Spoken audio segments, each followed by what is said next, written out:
Welcome on behalf of the Wellness Alliance for Total Children's Health of Denton County, otherwise known as WATCH.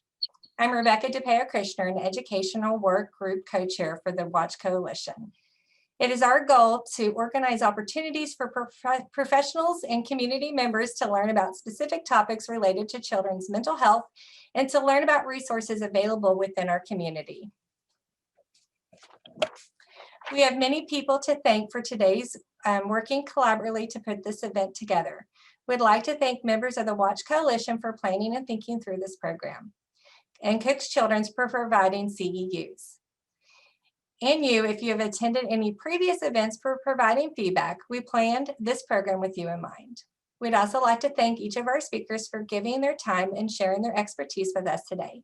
With their permission, we will later post the slides from today on our website. So some brief housekeeping details. If we have a full agenda today, but we have scheduled a 10-minute break later into the program.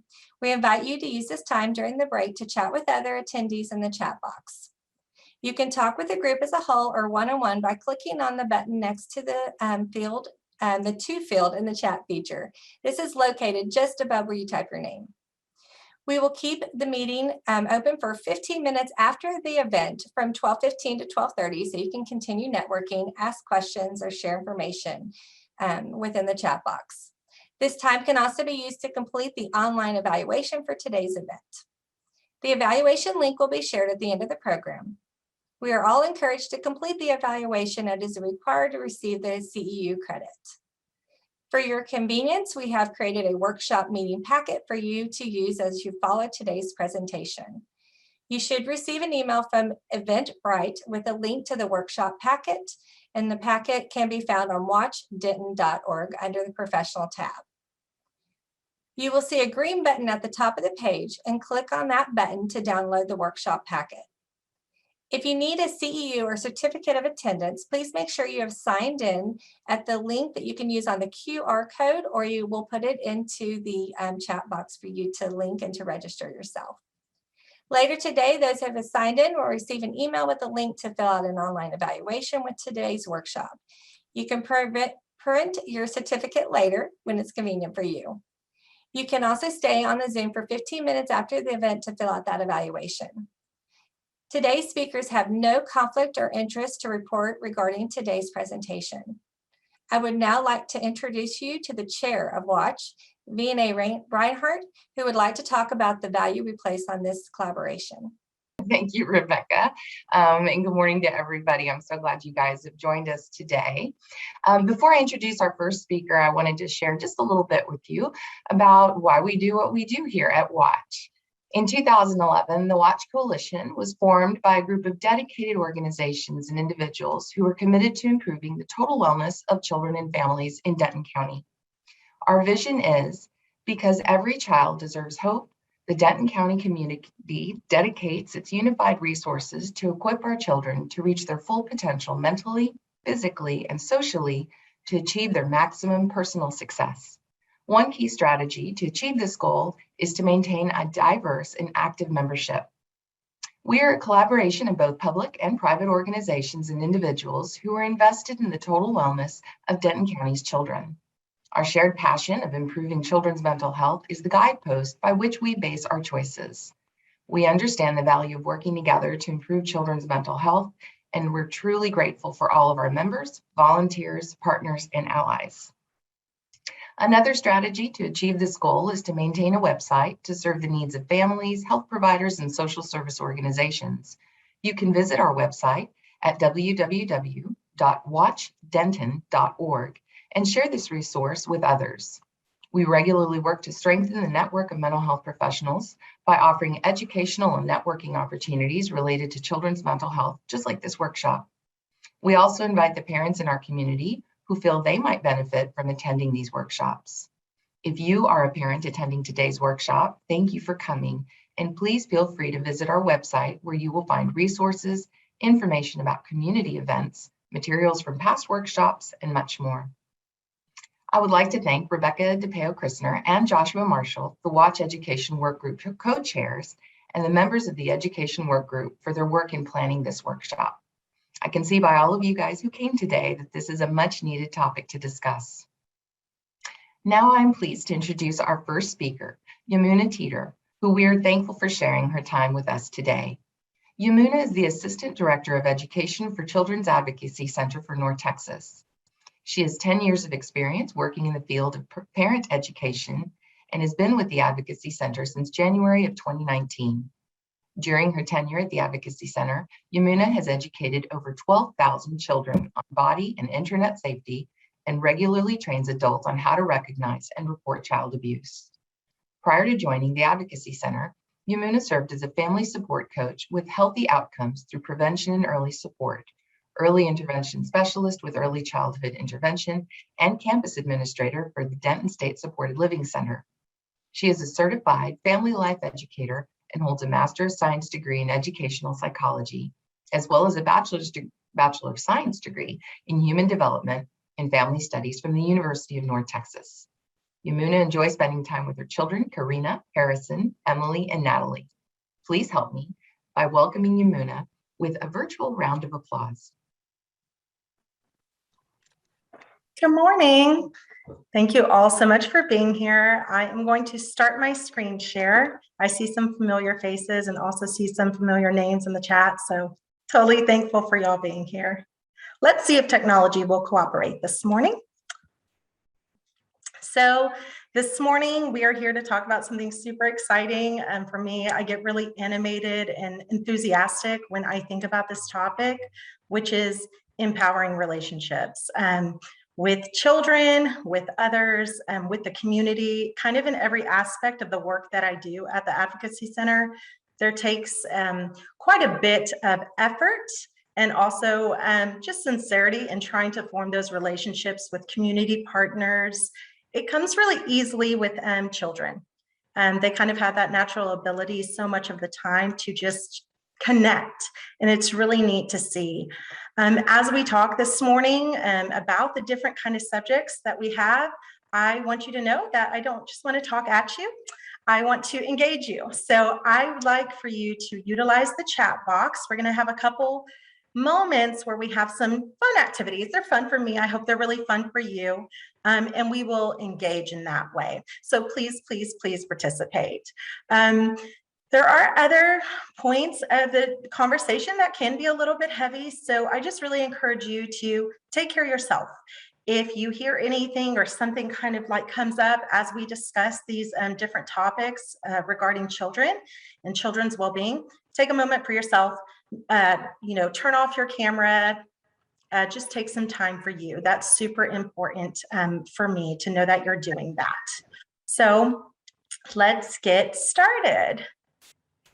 So some learning objectives today that we have, we're going to review adverse childhood experiences. I know many of you from seeing kind of your credentials in the chat box and the organizations that you're with and the work that you do. I know that you're probably really familiar with adverse childhood experiences, but I like to review them as a whole, just to talk about how they can affect health outcomes later in life for children. Also, we'll discuss protective factors, and we're going to identify 5 protective factors and how they are present in your own life. So that'll be one of the activities that we have. As we talk about protective factors, we're going to have a real opportunity to put that into practice and kind of reflect, okay? And then finally, relationships. Recognize how the power of positive relationships can promote healing after really traumatic experiences. And so the agency that I'm with, the Children's Advocacy Center for North Texas, some things that we have seen over the last 24 years are the worst of the worst child abuse cases. These are really severe physical abuse, primarily sexual abuse cases, but also other forms of child maltreatment. And many of these children don't just present with maybe one type of abuse that has been going on in their life. It's several types. What we have noticed when at the start of the pandemic, 2019, we had a really fairly average year. We had about 1,100 forensic interviews. That was kind of on course for like the years before, it was steady. But last year, we saw more. We can see that we saw 1,200. children. So we had 1,200 forensic interviews. This year, what we have seen is we're projected to see 1,800 interviews. Those children will come in because an allegation that has met criteria for severe abuse, neglect, child maltreatment, they will come into our center for a forensic interview. We do know that professional reporters, so counselors, teachers, child care professionals, counselors, law enforcement, pediatricians, they are primarily the ones making the reports. So thank you for all that you do. That cannot be said enough. Thank you so much for what you do. And we'll talk about why that's so important here, because we can see when COVID started and the stay-in-place orders really started. If we're looking here at 2020 in the blue, we're going to notice something significant in March, okay? Those reports really dipped. They dipped a ton. Spring break happened, right? And then it was like the forever spring break. Well, those professional reporters were not interfacing with children in that day-to-day classroom. And those children didn't maybe have that safe person to disclose abuse to at that time. And so we saw reports significantly drop. You can see that trend kind of stayed on par there if we're looking right at that blue. Whereas the previous year, which we have to remember that was kind of like a typical year in 2019, it was still a steady flow of reports. There was not a dip during that time. One thing that we do always see is in the summer, there is a dip in reports because children are not in school. So that totally makes sense, right? And when they go back for the fall, we see generally a giant increase. October is by far the busiest month because, right, children have had that relationship. They've had time to build rapport with that teacher. That is a safe person and they report. We know on average 81% of the reports come from professional reporters, but just to give you some perspective, last week, 95% of the reports that met criteria did come from professional reporters. So again, what you do really matters. Making that report really matters. It can stop that abuse from happening at that moment once it's reported. So thank you so much for what you do. This graph here, when we're looking at 2021, this is a record high in our 24-year history. We are seeing that it's shot up. You can see the huge difference from 2019 pre-COVID to currently when we are still in the pandemic. Those reports are so up and child abuse cases are so high. To give you some perspective, physical abuse cases just from 2019 to 2020 went up 363% from what we saw. So think about that. Parents at home all day, stressed, economically depressed, really mental health issues going on, so many things happening, children not in school, and we saw physical abuse just rise to proportions that really were astonishing, such a big jump. All of the other sexual abuse cases, those were steady as well, just going up, but not to that extent.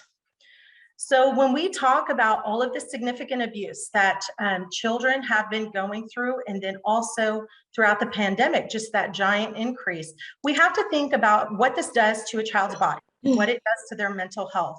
And we look to adverse childhood experiences to kind of give us a guidepost of what that is, what that's doing to those kids, and maybe what their outcomes will be later in life.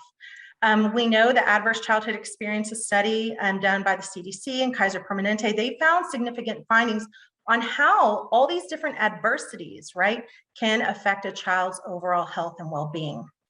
The summary of findings were that ACEs are very common. So this is not something that you would encounter many people that maybe hadn't experienced these different traumas.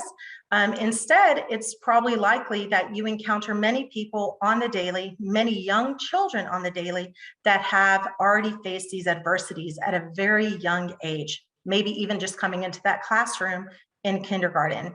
We know in the state of Texas, child sexual abuse cases, 20% of those come from children before they're even at the age to be into kindergarten. So we know it's significant that those children have already faced that type of significant abuse. We also know that ACEs are strong predictors of later health risk and disease, right? And the combination makes them the leading determinant of health and social well-being of our nation. What makes up these categories? To review: childhood abuse and neglect. So that's all different types of abuse, sexual abuse, emotional abuse, physical abuse, some of those that we talked about. childhood neglect, domestic violence, family violence. And as we're talking about these, I'm just thinking of the many children that come into our center that have experienced so many of these in the household the day they walk in. So maybe they are just coming in for an allegation of sexual abuse. And I say it like they're just coming in for that, but that's what's been reported, okay? They're coming in for that, but maybe they have all of these other ACEs that they have already encountered in their household. Substance abuse, so drug, alcohol use in the home, mental illness in the home of a family member, a caregiver, parental loss, so death of a parent or sudden loss of a parent, and then crime in the household or crime in the neighborhood. And we know that those children that come in high doses, repeated doses of these adverse childhood experiences, it can really affect their lifespan. Up to 20-year difference is what the findings from the ACE study found, is that it can really affect them. So we're thinking about maybe a 6-year-old, a 7-year-old that comes in for an allegation of child sexual abuse, but they have domestic violence in the home. They have drug and alcohol use. They have emotional abuse that's happening. They've witnessed a lot of intimate partner violence in the home. And this child is really overwhelmed. So that 6-year-old, thinking about them, that their life might be 20 years might be taken off, is really something significant. And so it's so important when we are seeing these children and working with these children and their supportive caregivers, that it's so important to keep all of these things in mind, right? Because we want them to not have those 20 years that are shaved off of their life. We do know that Dr. Robert Block, the former president of the American Academy of Pediatrics, said adverse childhood experiences are the single greatest unaddressed public health crisis facing our nation. So we know this is very significant, significant findings, and it's just super important that we need that child, right, to be protected, to be nurtured, for them to have healthy, healing relationships, so that that 20 years is not 20 years taken off of their life. Protective factors is one way that we have seen through the Strengthening Families framework that really does impact families in a positive way, and actually does the opposite. It reduces the likelihood of abuse and neglect by increasing those family strengths, okay, and enhancing child development. And this is ultra important for families to know about how they can find strengths in their own family. And we will get to practice this some. So first we look at parental resilience. And that is the ability to recover from difficult life experiences, and often to be strengthened by and even transformed by those experiences. So I want you, if you are a parent, caregiver, grandparent, teacher, counselor, someone that is super important to the life of a child, I want you to think of all the ways, right? Maybe that these past 2 years, the ways that you have been resilient, your strengths.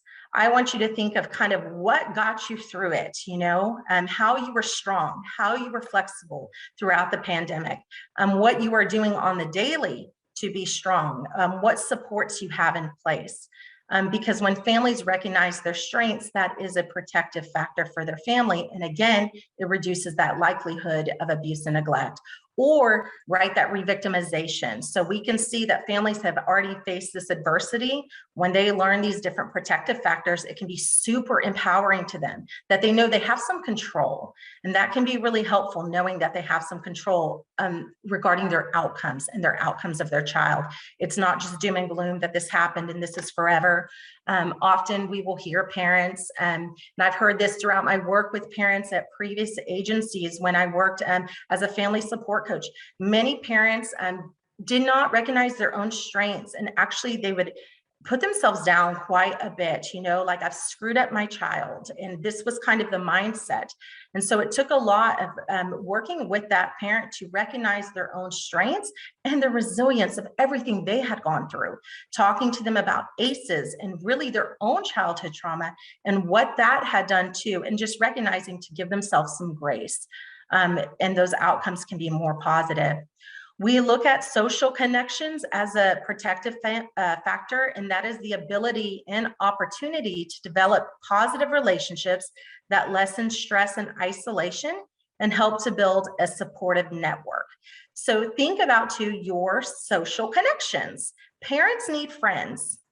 You know, who are your friends? Who can you reach out to? Who has your back? Who can you call on? Who is a safe person to you? When I am in schools talking with children of all ages, from kindergarten all the way up through those seniors in high school, I'm asking them who a safe person is to them. What does that mean to them? Who can they reach out to if they need help with anything? And it's the same that goes for parents. Parents do need that support. So I want you to start thinking of maybe some of your social connections. When I say this, I mean positive social connections. Okay. So maybe not someone when you get off the phone with them for an hour and they vent it to you like crazy and you feel kind of worse. I don't want you to think about that person maybe, but I want you to think about a person that you might encounter them and it might be a few minutes of a conversation, just that mental check-in of how are you? What made you smile today? Something that really leaves you feeling like you can take a breath. You know, something that just makes you feel really good. I want you to think about those connections. And again, we'll have an activity. Knowledge of parenting and child development is a huge protective factor when we're talking about reducing that likelihood of abuse and neglect, okay? It's the ability to exercise effective parenting strategies to guide and know what to expect as children develop in multiple domains: physical, cognitive, language, and social and emotional. So kind of knowing those ages and stages of child development is really important for parents and caregivers, or anyone really that is working with children. Also knowing how trauma does affect also child development, right? We might be looking at a 14-year-old who towers over us, huge kid, maybe deep voice, and looks so much older than he really is, but maybe has faced all of these adversities. And so really needing, right, that approach, a much kinder approach, much more gentle approach. Even if we as a parent might think that expectation is you look grown, you're acting grown, so act XYZ, knowing what a child does understand and what they're able to kind of understand. And there's lots of things we can do to gain that knowledge of parenting and child development. But this is a really huge protective factor, especially when we're thinking of early childhood. Sometimes we see really excessive discipline when it comes to potty training. We might have a parent, right, that they take it too far. Maybe there's that extreme frustration. They're trying to have a child reach a milestone way before they're even showing readiness for that milestone, to understand that concept of potty training. So it's about that education early on. Concrete supports in times of need is a huge protective factor for communities, for families, and that is access to supports and services that reduce stress and help to make families stronger. So think about concrete support, right, throughout the pandemic. Maybe what we have seen a lot of families utilize, what comes to mind for me is food banks. You know, we know food insecurity was really huge and is really huge. But there are many supports in place, and getting that access to families to know that these supports exist, that they are welcome to use these supports, can be a huge support for them. So you can think of maybe mental health services that are support for families, access to healthcare. That's a huge support, and just even faith-based community organizations or support systems at the school, PTA. These are all types of things that are concrete supports in times of need to support parents and caregivers in raising children.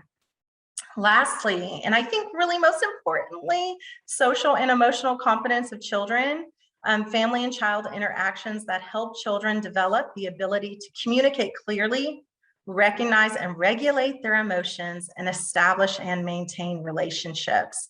So thinking of how you communicate with children, how you kind of keep your cool, how children understand their own emotions. Oftentimes that is through modeling, right? What a parent is doing, a child is seeing, and really helping to understand what a child how to help them calm down if they are really dysregulated, helping them to kind of keep their cool and maintain that. So as promised, we're going to have an activity. Let's check for understanding. I'm so sorry about I think I drew all over the screen. I didn't mean to, so thank you for forgiveness there, but I think we're doing just fine. But we're looking at all of the protective factors, and I want you to think about how they really organize in your own life. And we'll just pick two. So we have parental resilience, social connections, knowledge of parenting and child development, concrete supports in times of need, and then social and emotional competence of children. So we can use the chat box, and I will read the chat. And I always like to learn something new, and I always learn from parents and caregivers, professionals. So I want you to type in, think about your social connections. You can maybe say like my BFF. You can name people if you want to, give them a shout out, whatever you're comfortable with. And go ahead and type in the chat box. My sister, me too. Wife, son, awesome spouse, sister, my mom, my husband, friends, cousin, coworker, very cool. That's positive. Husband, best friend, sister's friends, brother. Oh, they're so fast. Awesome. My friend Claire, awesome. Oh, my dog. Oh, guys, I hear this all the time from students. When I'm doing sexual abuse prevention education, I ask them like, so name, I try to get them to name 5 safe people for them that they could count on. And a kiddo, every presentation, every time, doesn't matter. They say my dog or my cat. I think my daughter would say my chickens because she's obsessed with them. But like, it's so, so adorable to see that. And I go, okay, well, let's think about like people. They're like humans, but kids really do. There's that comfort there. Colleagues, grandchildren, my best friend Peggy, my cat, yeah, my social work friends, awesome. So that's some great supports there. Okay, so that one was easy, all right? Let's do one a little bit more challenging. And this can be, I want you to kind of make it personal, okay? So I know this one might be a little bit more challenging because we are professionals, right? Maybe we're helping families to allocate resources or find resources in their communities, access them, but I really want you to think about yourself here, okay? So think about some concrete supports that you utilized throughout the pandemic. So 2020, March 2020, school was shut down to now. What concrete supports are you using? Again, concrete supports are, access to healthcare, any food banks. It could be really support groups of any kind, even Facebook support groups that have helped you. Just what are those concrete supports? My hot yoga Slack group. Okay, I need to know about that. Very cool. I went to an LPC, good. Telehealth, church, family, PTA, mental health. Yeah, physical therapist, counselor. Follow a motivational Facebook group, right on. Yeah, church, food bank, acupuncture. Okay, cool. Work, counselor, pastor. Good. Touched by suicide and loss team, massage therapist. Yeah. Gym for sure. Church, access to telehealth therapy, running, exercise group, therapy, working out, spending time outside. Me too. I think Eureka Park got to know me really well. Yeah. Tapestry ministry for adoptive families, work teams, sports, hot yoga. There's that hot yoga again. Okay. I got to know about this. Awesome. Creative activities, walking, neighborhood horse. Somebody has a neighborhood horse. Okay, that's really cool. I love that. Hiking, yeah. I became pretty hyper focused on walking. Still am. It's kind of dwindled down some, but yeah, just I needed to see the sunset like every day. I had to. So like I was like, this is me. I have to do it. I have to get outside. But it really was a concrete support. Being able to go to that park, outdoor activities. Very good, very good. Telehealth was really good for me too. I utilized that at one point. Swimming and traveling. Okay, good. So we even had some Facebook groups. That's really cool if you're into Facebook. I know when we do parent cafes by Be Strong Families, our agency does those through a grant program for 2 different counties. And we hear parents a lot of the time talk about their different all of these things, concrete supports. Food banks have been a huge help for families with food insecurity. Very good. Okay, Awesome. Well, thank you all for sharing. That's super cool. I like to learn about y'all. I told y'all when we get a chance to interact, so thank you for participating. Okay, now let's talk about my favorite thing ever.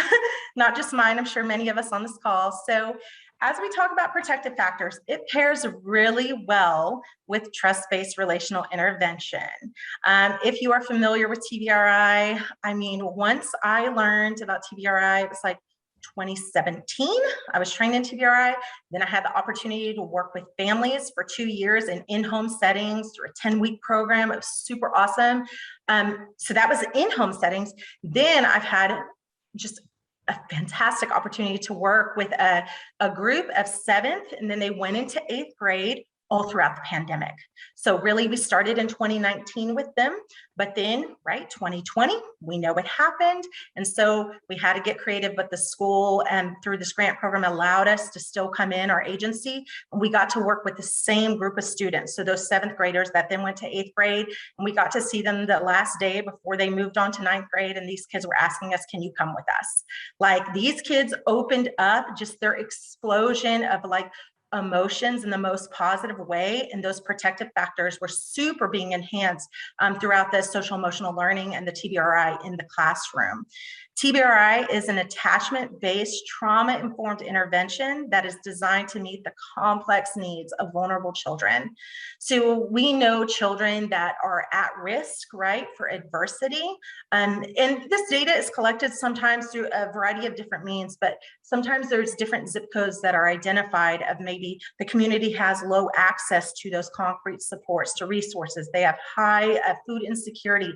There may be all these factors, and maybe lots of hospitalization for suicide attempts, and so, or ideation. And so this is super important. TBRI in the classrooms is amazing. So we're going to talk about it some, and we will get to practice too. But this is from Karen Purvis Institute of Child Development out of TCU, so pretty local to us. And it's just amazing. If you haven't had TBRI training, it's so cool. It's like the coolest thing ever. I recommend it highly. Dr. Karen Purvis said, when you connect to the heart of a child, everything is possible. Everything is possible. And I love this quote so much because I think about when I was talking about in the beginning that we are scheduled to see, probably right on track, 1,800 children, like those forensic interviews.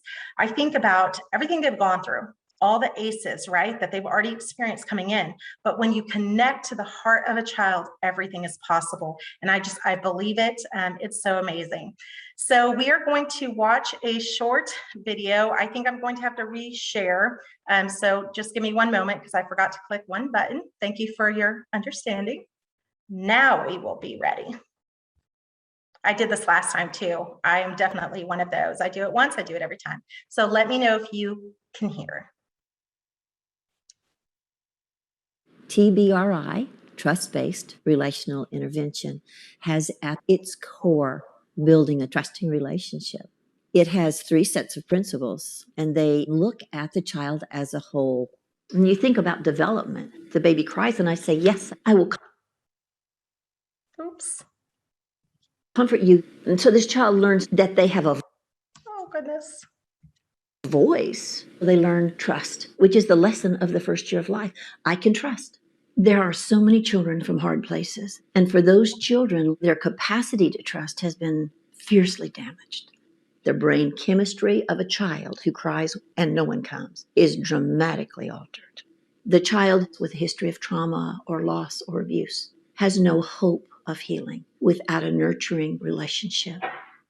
In every way that I make time and space, that I give touch, eye contact, and I give words, I am going to empower this child to go back to the beginning of what he or she should have experienced in the arms of a loving parent that said, when you cry, I will come.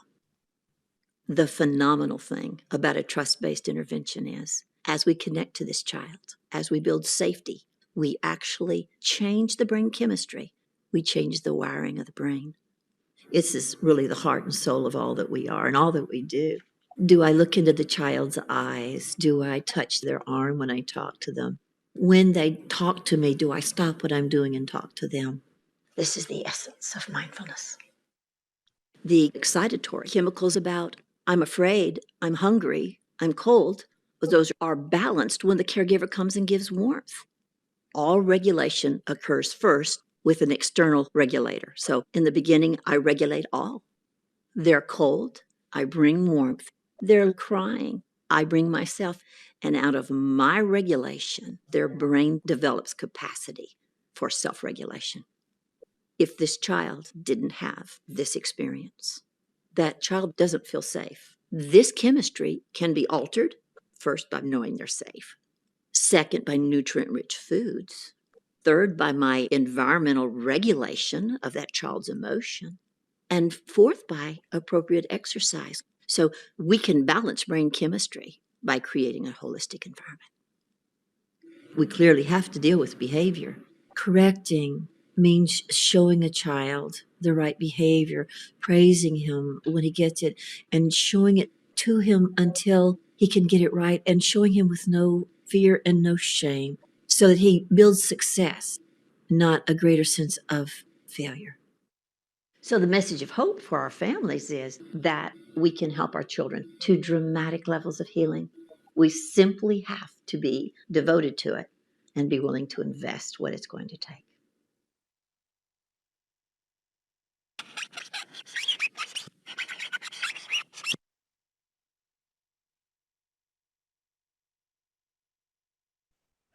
I just love that. TBRI life value terms. These are really awesome short scripts that are designed to guide children to optimal behavior. So they create a language of respect in families, right, in groups, and then also in the classroom. So there's many different TBRI life value terms.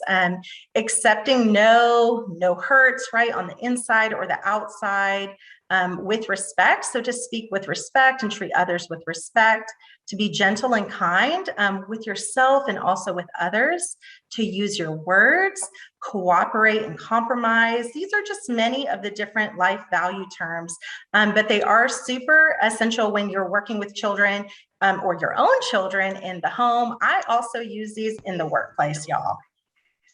And so when we do this in the classroom, we do nurture group activities, and that is part of a TBRI. We use these three kind of in the beginning. We say stick together, no hurts, and have fun. And this is kind of, it guides the classroom instruction. And so we start with stick together. We are a team. When someone else is talking, we listen attentively, we stick together. No hurts, and so that's no hurts on the inside or the outside. We don't hurt someone emotionally, and obviously, right, and especially you're working with the 7th and 8th graders, they get the concept, right, of do not hurt others physically. They know there's consequences for that, but we do give that reminder, that gentle reminder of no hurt. So to also not talk badly about yourselves, because that's something at that age we do see a lot of children starting to kind of put themselves down. But lastly, we say have fun. And again, this is all TBRI. When we are sticking together and not hurting one another, we can have fun in this nurture group activity. So we're going to do one. And we're going to use the chat box here in a minute, but I'll explain it first. So this activity is based on the life value of use good words to communicate. So how this works in a classroom setting or at an in-home setting or in a staff meeting setting or however you want to use it, you can think about these different prompts, right? You might put this on a poster or on the board or project it some way that the students or the participants or the young children really know what each color means, okay? For young children, if they're not yet reading, you can like do little faces of what each color means. So for red, what makes you angry, you might make an angry face there, so that they know that if they choose a red M&M, that they would say something that makes them angry. Yellow is what makes you happy. Green, what is something you want? Orange, what is something you like about yourself? Blue, what makes you sad? And then finally, brown, what is something you would change about yourself? So that one's really interesting when students get that. But we're going to be authentic and we're going to do it in real time. So I have a pack of M&Ms, okay? And so we're going to go ahead and I'm just going to pick one. I'm not peeking. Okay, I got yellow. So what makes you happy? It's Friday. That makes me happy. It's the end of the work week. So in the chat box, just type something that makes you happy. Church family, time spent with friends, dancing, nature, my family, coffee, yes, my dog, grandchildren, my puppies, my kids, my family, listening to music. Jazzercise, okay, I might know who that is. Connection, family, pets, fall weather. Yes, I love fall weather. Exploring through traveling, reading, me too. Cooking, vacations, spa days, that sounds fun. The lake, spending time with friends and family, traveling, nice weather, working out, reading, traveling, baking, camping. I'm not a camper, y'all. I tried. I love nature. Good movies, gym and worship, time with the kids, me too. Quiet time, yes. Family time, beach, I love the beach. Sleep, awesome. Good, rest and relaxation, super important. Spending time with my niece and nephews, sunrise and sunsets, yep. Nature, time with the kids. I love this. Time with the kids one-on-one. Yes, that's really important. I have 4 kids. It's super important just to get like a little bit of one-on-one time with each of them, especially my 16-year-old son, right? Like he's always doing something. It's like, hey, bud, how are you?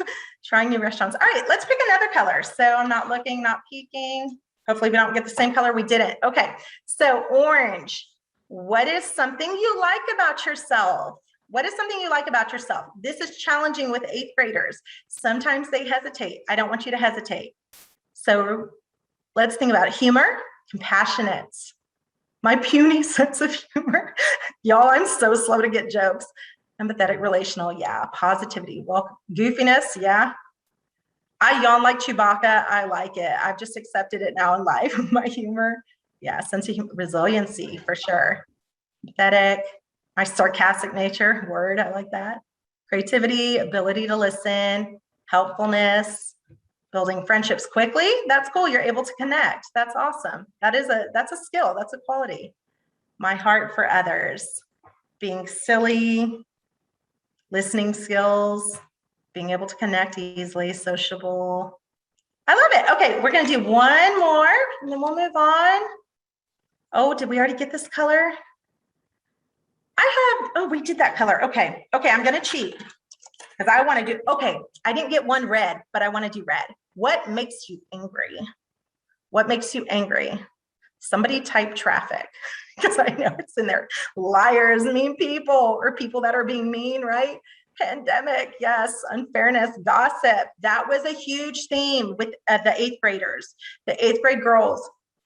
That made them angry and it made them sad. They talked about that a lot through many different activities that we did. Cruel people, negative people, selfishness, lack of empathy, disrespectful, inability to see, people who are uncompassionate, disrespect, judgment, manipulation, inconsideration. Yeah, all of that. Yeah, same. Manipulative, closed mind. Okay. Let's do one more because I don't want to end on that note. Let's bring something into existence, right? Let's just do green. I don't have a green either. I got all the same color here. What is something you want? What's something you want? Just type in that box. What's something you want? Time to myself. Yes. Same. Vacation, sleep. I want all that peace. Yes. More fidgets.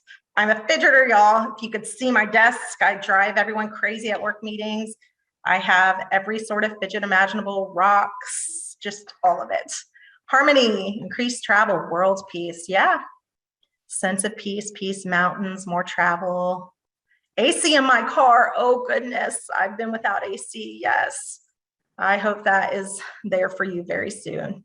No mask, no COVID. Yeah, same. Pedicure, nice.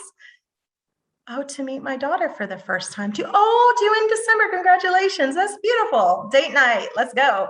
I love it. Awesome. Okay. That is a good note to kind of end that activity with. I love that. Less road rage. Yeah, that would be good too. Okay, I'll get better. It's not really rage. It's just, yes, low tolerance for it. I feel you. Okay, so these are some really good, so these are really great to end with. I like to think about them. This is from child-parent relationship therapy. So the first one, focus on the donut, not the hole. When we're talking about empowering relationships, how to kind of strengthen those, protective factors, ACEs, all of this, focus on the donut, not to eat them, right? They're good too, but really those strengths and your child's strength, your own and your children's, not the problem. So not the negative. Really focus on that positive. When you do that and you praise children, right, for every positive thing that they are doing versus finding every negative, right? That negativity can really bring them down. This concept was shared with, he was in 7th grade and then he was in 8th grade with this grant program through TDRI about for every negative thing, really you should have like 5, 6, 7 to really combat that, you know? And he's like, really? And he had like younger siblings. And it's like, okay, that makes sense. I'll try to remember that. I was like, you keep working on that, you know? Younger siblings apparently aggravate the older ones. I get it. But focus on the donut, not the hole. The next one, you can't give away what you do not possess. You can't extend patience and acceptance to your child if you can't first offer it to yourself. So having grace with yourself. Again, before when I spoke of, you know, parents seeing kind of those negative traits in themselves, putting themselves down, like that's really a tough one. If you're so hard on yourself, how are you supposed to be really kind to others when you're constantly just on yourself? So just kind of working on giving to you so that you can give to others. This one's super important too. When a child is drowning, don't try to teach them to swim. Pretty terrible analogy, but like it makes sense, right? You're not going to go, okay, like move your arm, kick your legs. Like, no, if a child is drowning, so when they're feeling upset, they're out of control, that's not the moment to kind of teach them a lesson. That's not the moment to, this is how you do it. I want you to take it through this, but really having grace with them throughout that time, and just being there in that space until they do feel safe, they feel more in control of their body, then the lesson can come. Then lastly, and this is what we'll end with before questions, if you have any, what's most important may not be what you do, but what you do after what you did, okay? So we make mistakes. We're human, we're parents, kids make mistakes, yeah, adults do too. And that's really important for them to know. It's how we handle our mistakes, that ability to apologize to children, to forgive yourself too. When you've messed up, maybe you freaked out, you know, you label it as that, but just being able to have some grace with yourself and grace with the children. Apology is a huge thing to be able to do that. Change behavior is really a testament to kids of like when you don't just do that same thing over and over and over again, that really can make the biggest difference. So I don't know how we're doing on time, but if you have any questions, I am here to talk about anything we discussed. Yamuna, just wanted to let you know you are great on time. We started a little bit early, so you're doing great. Awesome. So does anyone have any questions? You can unmute yourself and we can just talk about it, or you can write it in the chat box.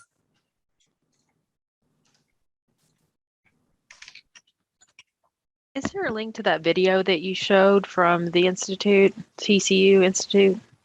Sure, yes, I can try to find it. I'm reluctant to stop my screen share because I might mess it up again. But yes, it's right on the TCU website. That'll We're going to throw that in the chat box right now. Perfect. And I love that video. Yeah. I have a question. Who had a question? Hold on, let me scroll up. There's the video link. I saw somebody said, I have a question. I scrolled it too far. Who has a question? You can just unmute yourself and ask a question. Okay, so the no hurts inside or outside thing, I don't know if I'm grasping that correctly. Like, give me an example for that. Sure. So when we're doing like a nurture group activity in the school, say with the 8th graders, right? We're saying no hurts means you're not hurting each other with like your words, right? So if we have an activity like this, like what makes you mad? I'm gonna just use that one as an example. And they're like, I can't stand so-and-so. They get on my nerves. They smell bad every day. I'm sick of them. That would be hurting. And so it's those emotional hurts, not hurting. And so that has happened pretty rarely because that's already been defined and we've worked with these students for a long time. And so that's kind of the 3 things that they're aware of is stick together, no hurts, have fun. But we do give a reminder if that does come up. That's even if we have like a written activity. So if we do some activities around the classroom and say post-it notes are done, we might see a post-it note that says something that this like could be borderline offensive, maybe not necessarily towards someone in the class, but maybe about someone's beliefs. And we would, let them know then, like, remember, we have to stick together. We are a team here, no hurt. So no emotional hurts, but also not hurting themselves. So not talking bad about themselves. Those they turned into 8th graders, but 7th, 8th grade, we really got to see them throughout the pandemic and so many of their challenges.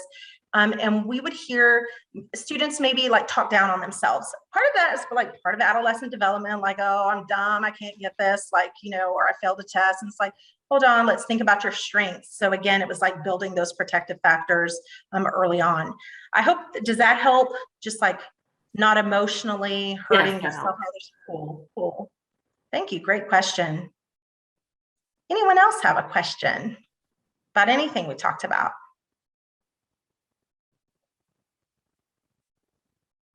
No? Yes? No? All right. Well, if you think of one, I will have my contact information here. You're welcome to email me. My contact info is right there. So you can email me at yteeter@cacnorthtexas.org. If you want to stay connected to the Advocacy Center, there's lots of different social media that's utilized, and we post about all of these different things that I talked about today, specifically more related to child abuse and kind of the trends and what's going on there. But you are welcome to follow us on any of those social media platforms, and you can utilize that as really a concrete support, or maybe your families could utilize that as a concrete support. Then finally, thank you all so much. Thank you for your patience with me, with my technology kind of all over the place. I appreciate all of you for being here, and I will go ahead and stop screen sharing. Yamuna? Yes. Someone accidentally sent a question to me that was meant for you. Do you have a second to answer that? Of course.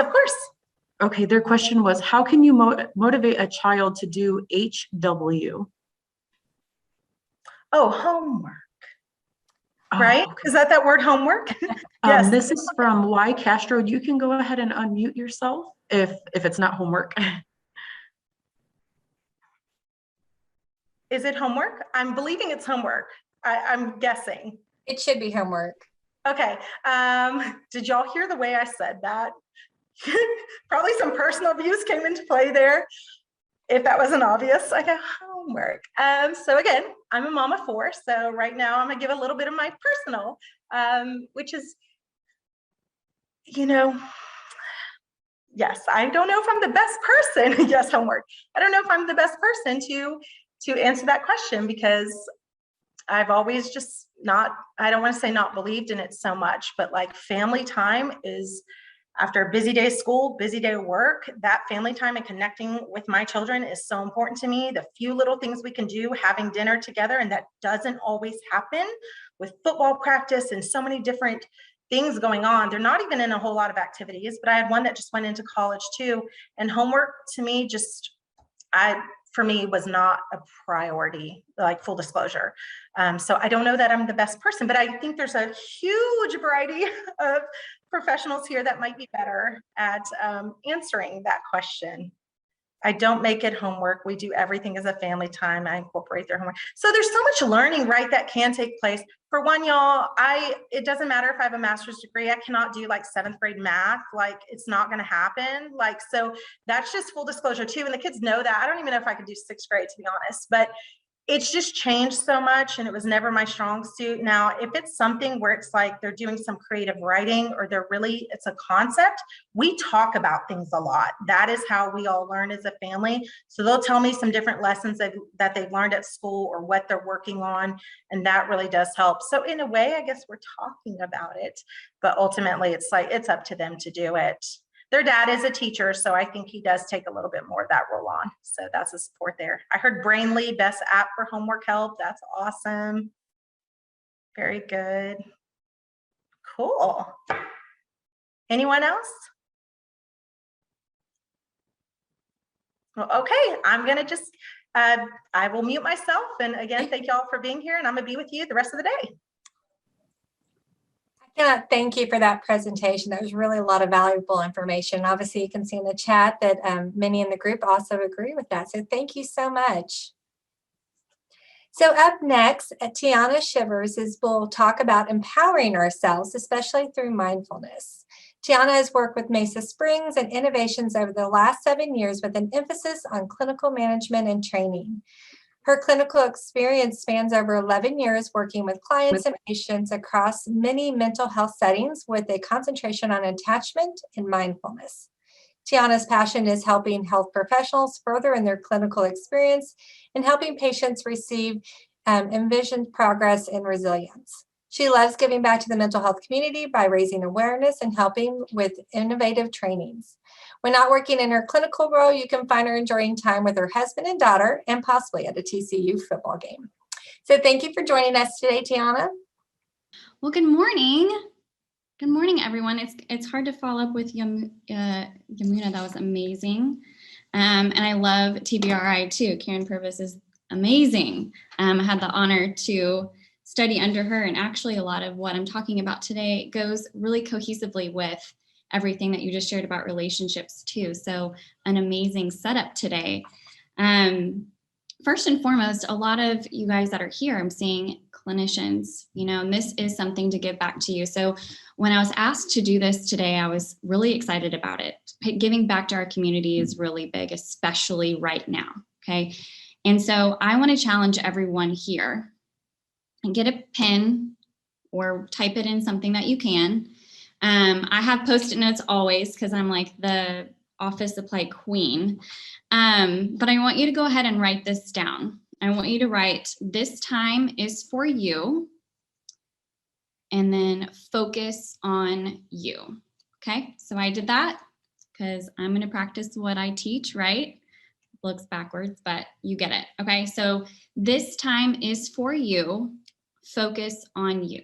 Okay, and I want you to put it somewhere that is in your eyesight, that you are going to see this throughout this entire presentation, okay? Because a lot of things that we're talking about today, we can easily apply to everyone that we work with, right? And that's kind of our innate tendency as being in a helping profession and being clinicians, is to think about, how can I use this to apply to my next patient, my next client, my next community of whomever, right? And while that's a beautiful trait, our whole event today is about recovering and taking back anything that we have lost or that has become a dwindled situation because of everything going on in our world and because of being in a global pandemic, okay? So that's why it's so important to put out everyone else, okay? And this time is for you. And so the whole emphasis on my training today is specifically talking to you as clinicians, right? What can you do for yourself, and how can I give you that opportunity just to have that individual time for you, okay? So while I do love in-person trainings, this Zoom training is actually perfect for what I'm wanting to get across to you guys, because it allows you to be able to not be distracted by anyone else, right? So that's the silver lining and beauty I'm taking away from that, and I love it for this setting. All right, so fill your cup too, right? There is a quote that I wrote down from Yamuna that she shared with us just now that says, you can't give away what you don't possess. And I think that fits perfectly. So thank you for sharing that, because it's so true. We can't give away what we don't possess. We can't share what we have on E either, right? If we don't have any gas in our tank, we can't share that with anybody else, right? So that's the same mindset that we're talking about today. And with that being said too, mindfulness. It's not anything new. We're going to talk a little bit more about that, but that's just the background noise that we're going to be focusing on today. And again, the takeaway is focusing on you as you are your clinician and you're your individual person, okay? So this need, right? We already talked about being in a global pandemic. We've experienced a lot of new things. So I want you to go ahead and you can raise your hand. I can see some of you. If not, go ahead and put it in the chat box. But how many of you had kids that started their first day of school already? Right? Okay. Yes. Even if we're talking about littles too, right? Absolutely. And those of you that have had little ones or even older ones start school, how many of you noticed that their first day of school, they came home and they were wiped out? Right, right. done. That's because it's all new, right? We're interrupting their norm. We're throwing something else in. And even if they are kiddos that absolutely thrive and love school, right? Because that's my daughter. That doesn't mean it's not a tiring day, because there's so much stimulation and so much to integrate that they haven't been used to in the days prior, right? Not that they're not capable of it, but it's just exhausting, right? So thinking about that in itself, every step since a year and a half ago, right? Every step since then, when everything was declared this global pandemic, right? Things continuously become new. And that just means change, right? So as we adapt to those things, that drains us, right? And it might not be bad things, right? It might be innovative things. Yamuna had asked a lot of people what kind of fills up their cup and what they do to help pass time. At the beginning of the pandemic, there were people that were like sharing, like the running joke was like 500 bread recipes, right? Doing TikToks and all that stuff. So sharing joy. I know, Lisa's. That was me. I tried the bread, okay? But we all tried to lift each other up, right? Because it was a scary time. So the community and the nation really did some really cool things. But as time progresses, the new wears off too. So that becomes an issue. This constant focus on loss. You look at social media and news now, and it is exhausting, right? I stopped having my morning news because I don't want to wake up and hear about how terrible something is before I start my day. That's not how I want to start my day, right? And if it's how you like to start your day, there's nothing wrong with that. But I'm going to encourage you to do something that equally has some like brightening perspective to get out the door on the right foot. And then there's this looming thing that people forget, this unidentified grief and trauma. Anytime that your world is shaken, and people forget about this all the time, colleagues forget about this all the time too, but trauma, the simplest definition of trauma is anything that has shaken your norm, right? And so we have extensive trauma, right? We have the trauma that is very, very trauma, that is very saddening, right? If you're talking about sexual trauma or physical trauma or neglect and abuse, right? But trauma has scales. So it can also be on the other end of things where I can't see my friends, right? I can't go out and interact with people the way that I used to. Or if you're someone who thrives and is an extrovert, just seeing people and having that interaction. That's obviously the simplest form of trauma and loss that I think everyone can identify with. But there's so many little pods that come out from underneath that too. And if you haven't identified how this loss and transition and therefore trauma for something that has shaken your world, no matter what level that we're looking at, then that's something that needs to be as a side note for you today too, because it's worth exploring. And I'm sure that you've explored that with somebody else you work with too. So again, with focusing on you, we've got to remember too, what can we take away and what can we have as this is what I need to do for me, right? Because in the end of everything, we need you to be okay. You do important work. Okay. All right, so in order to start re-empowering self, we're gonna look at some self-regulation, and then we're gonna look at what happens when you really have that empty cup and how to integrate mindfulness to get to a better place. All right, I know that you can move some of the videos around, so if you need to for this definition, and it's in the way, go ahead and do that. If not, I'll read it out loud too, so just kind of listen in. But the importance right now for looking at these two perspectives of self-regulation is this is an issue for clinicians and healthcare providers across the board, and something that in a lot of studies with burnout and a lot of studies with issues of managing emotions and being able to be okay in the midst of everything. This was something that was inherently found across the board. So the first side here, we have individual self-regulation, right? That's what we work with everyone else on, right? That's part of what we do. We help everyone manage disruptive and challenging emotions. Okay, that's a focus on self when everyone else is looking at that. When that's a goal for your patient or your client or student or whomever, you're wanting them to be able to carry on and manage something that happens, right? I mean, that's a goal across the board here. A clinician's self-regulation is the ability to monitor and manage your energy states, which is huge. Energy is huge. Emotions, thoughts, and behaviors in ways that are acceptable and produce positive results and are basically acceptable for others, right? So when a clinician is managing emotions, which is what you do every single day when you are with anybody at work, okay? And I was like, what's going on here? And he was like, Tiana, when I say you have to manage your emotions and your thoughts, I also mean you need to manage your face. And I was like, okay, right?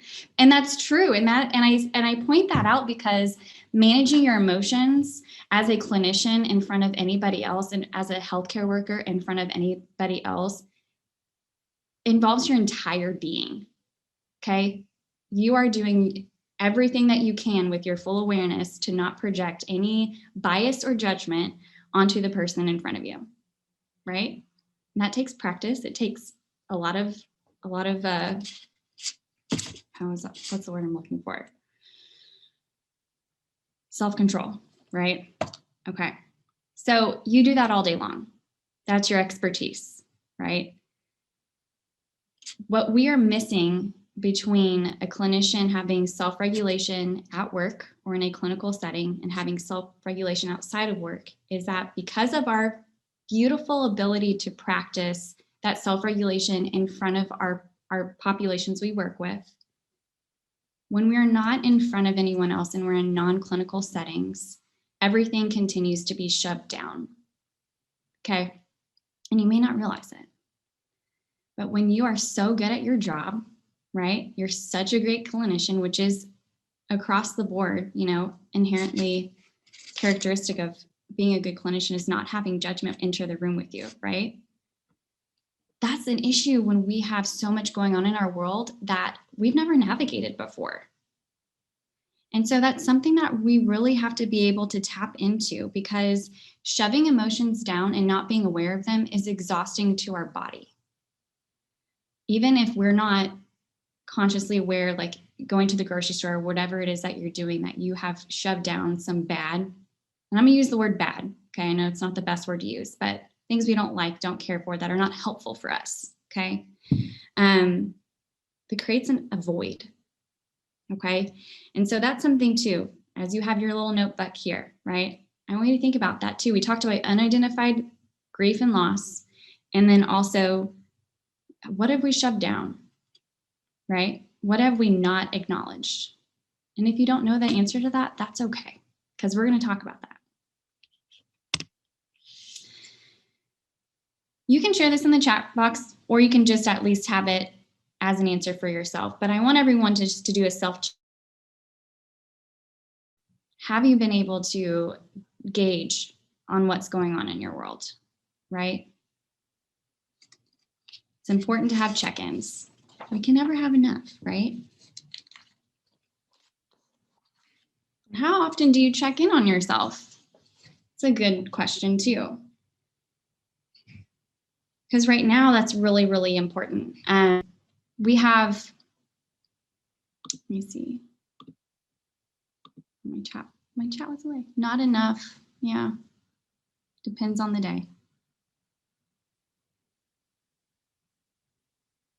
Yes, walking yoga helps me stay God. Absolutely. Keying into the things that rejuvenate you, that definitely help you have a release, things that you have that spark joy. Absolutely. Staying off social media. I love that one. Same concept as in the morning when I say no to the news. Social media breaks are needed too. Oh, Sarah, I really appreciate yours. It all comes out as word vomit sometimes. Yes, yes, that happens.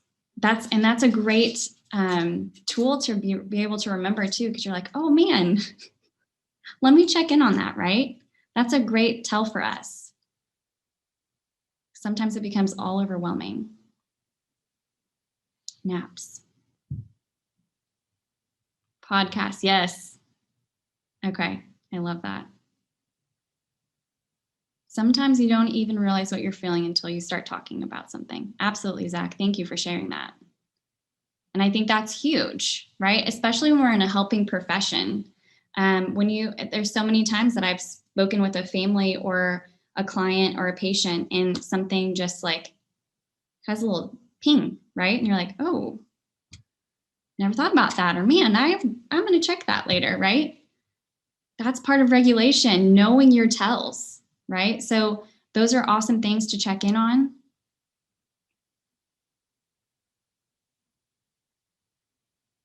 I'm looking at some of these chats too, of feeling frustration and feeling suffocated. Reminds me to go outside, knowing who to vent to. Hey, Cassie.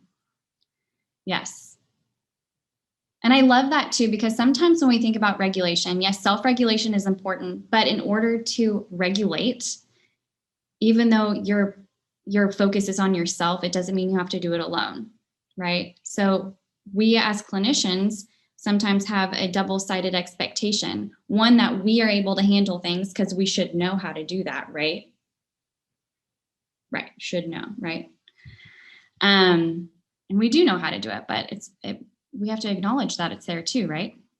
And then the expectation that other people can come to us, right? And that's when I feel like this regulation is even more important now too, because I mean, it used to be that the only audience that would come and kind of want my clinical advice that I didn't want to give and wasn't going to give and always had to veer from was my hairdresser. Without fail, any hairdresser I've gone to has been like, hey, let me talk to you about this, and you're like, no. I'm like, oh, what about this weather, I'm not at work, right? We don't have dual relationships. But now people come from the woodworks. Oh, my daughter's having a really hard time with this, or, oh, I'm having a really difficult time with this. And, man, I'm sorry, here's some referrals, right? But just being asked those questions is really hard. And I don't know about you guys, but as a clinician, when I make referrals to friends and family, sometimes I don't get the best response. Well, why can't you just help me, right? You can have compassion and you can have some guidance, but again, there's a little bias in there, and it's not a fair situation for anybody. So that's something to check in on too, right? If you're being pulled at all directions, where do you find breaks, So we'll talk a little bit more about boundaries too on that.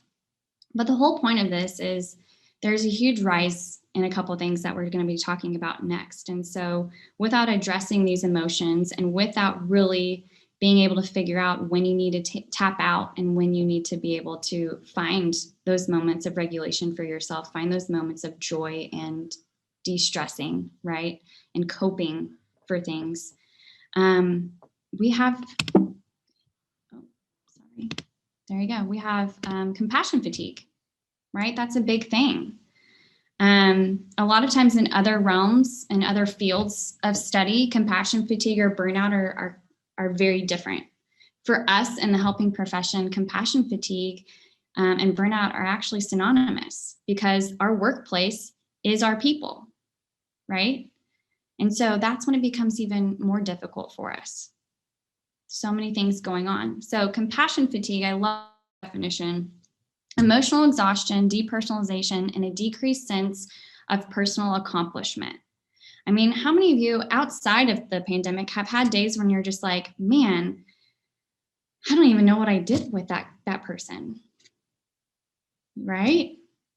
I mean, that's human. When you don't feel like, you just didn't feel like that was a good session, or you just didn't feel like we made as much movement that you wanted to, as much progress as you've wanted to, right? And there are days at the other end of the spectrum when things like exceed and they're beautiful, right? But it's human and normal as a clinician to have a not so great session or not so great day with your patients, right? Especially depending on the population you work with. You work at the Child Advocacy Center, man, that's draining, right? So thank you, by the way.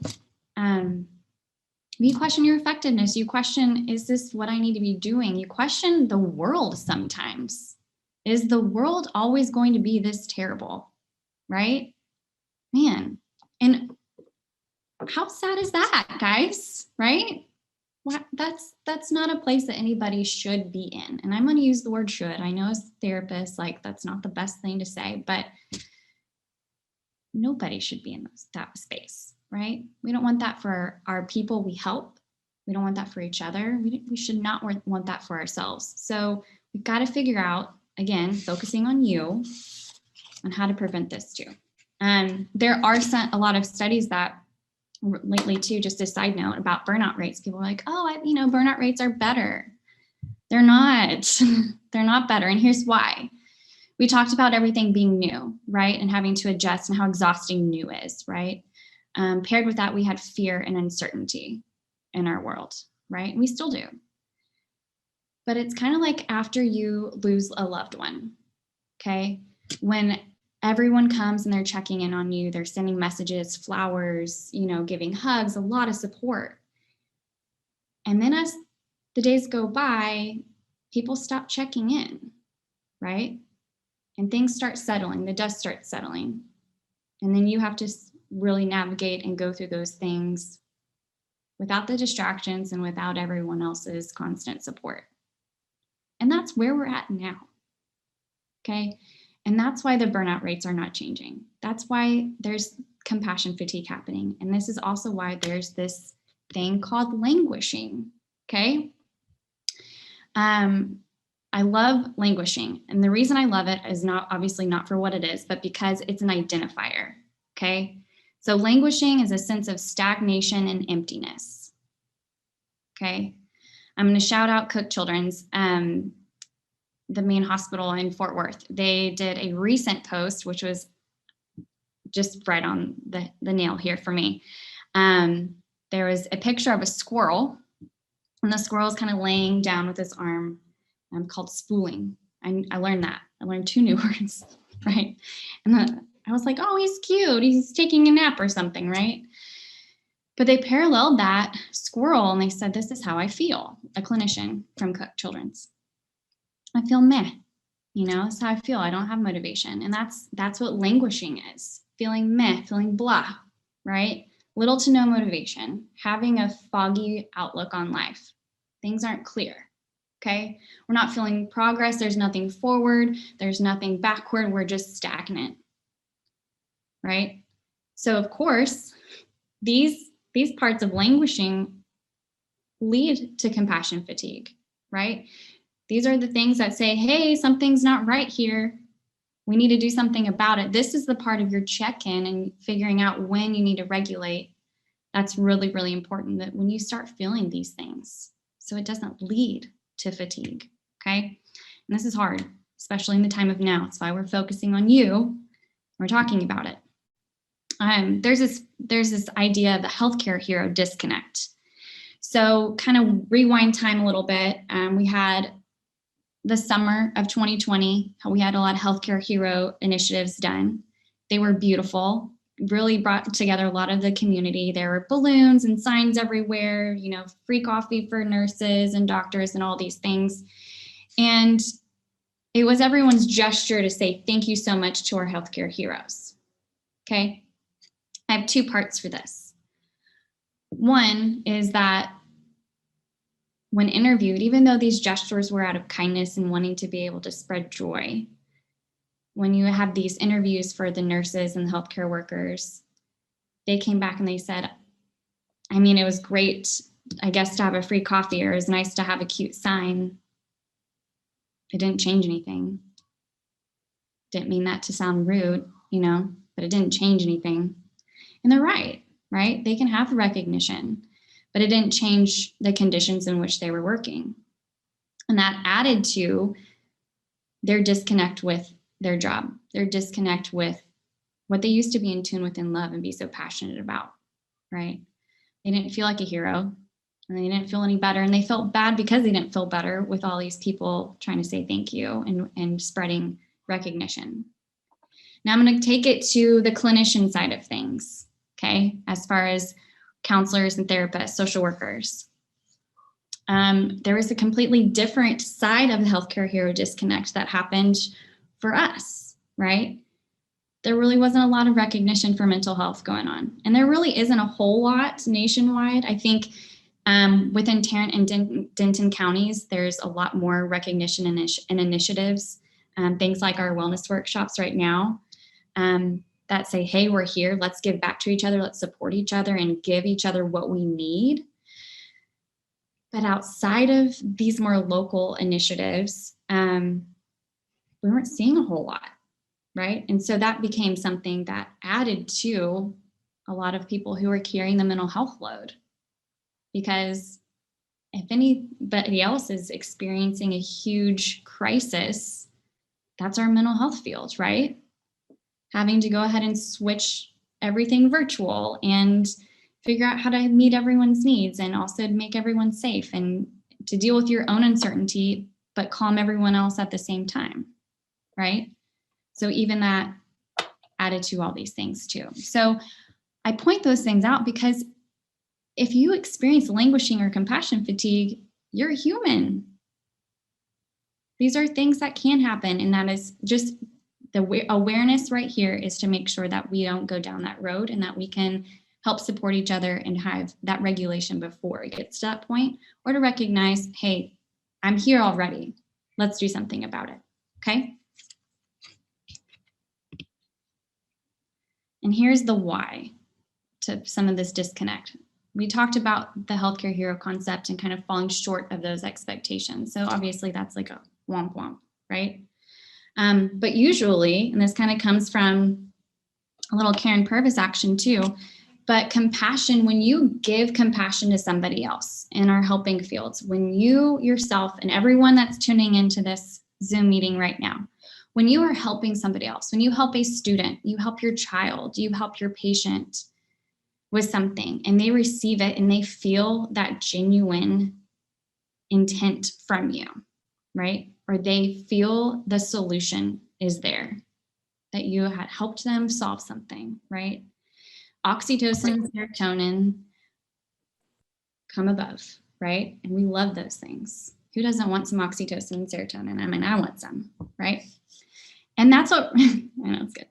That's what reinforces us as helpers though, right? And it's not about, oh, I'm helping you and that like makes me feel good and that's why I do what I do. No, but that's what helps reinforce what we're doing and it helps fill our cup again.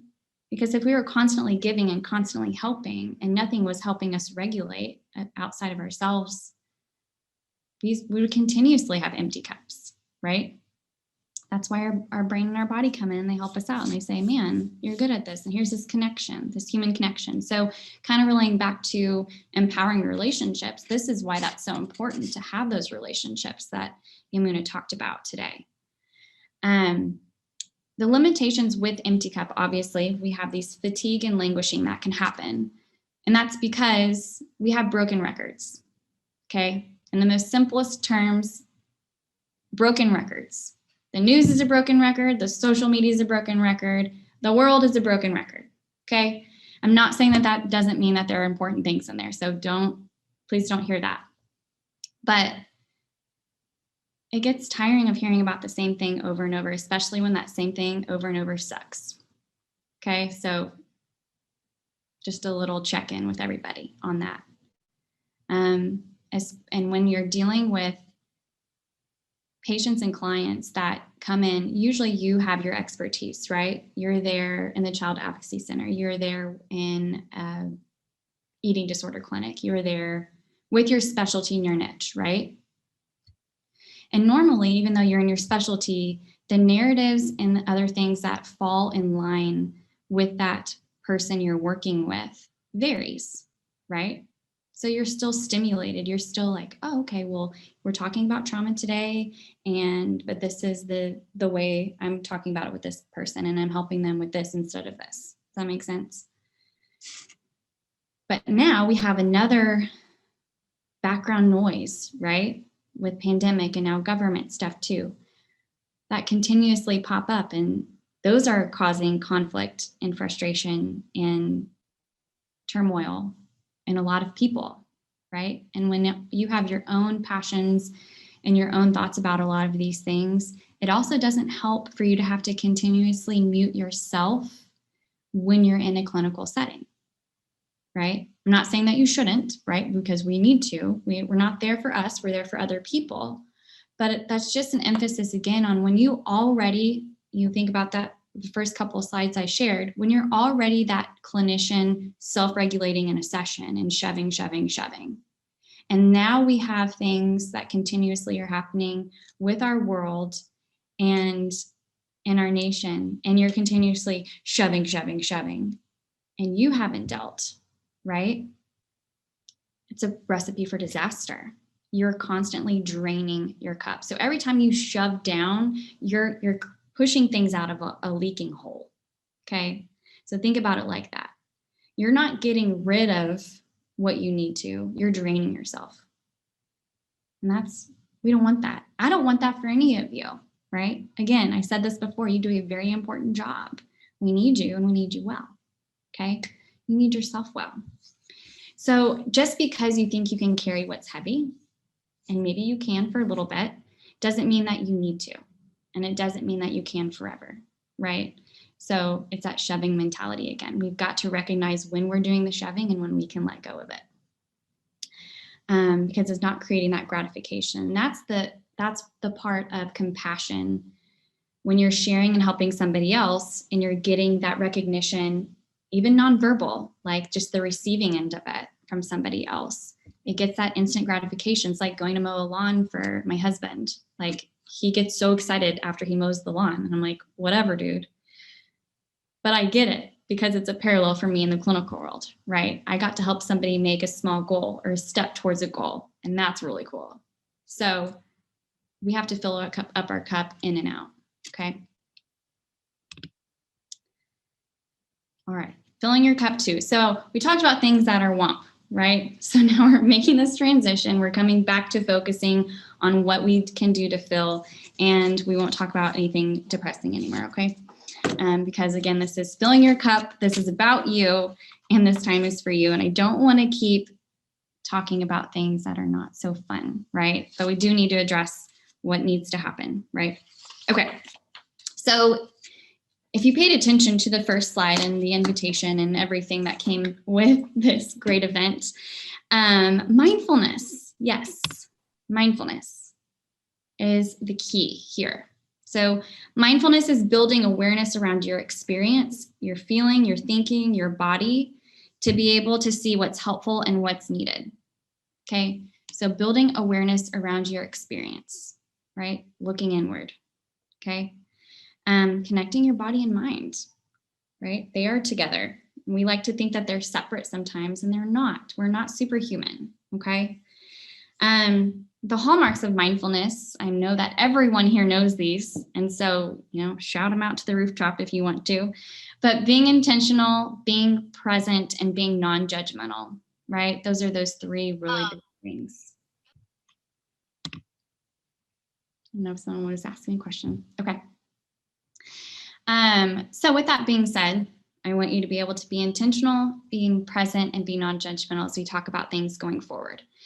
There's been a lot of really great increases of job satisfaction and of fulfillment that's happening right now with people that are continuously practicing mindfulness.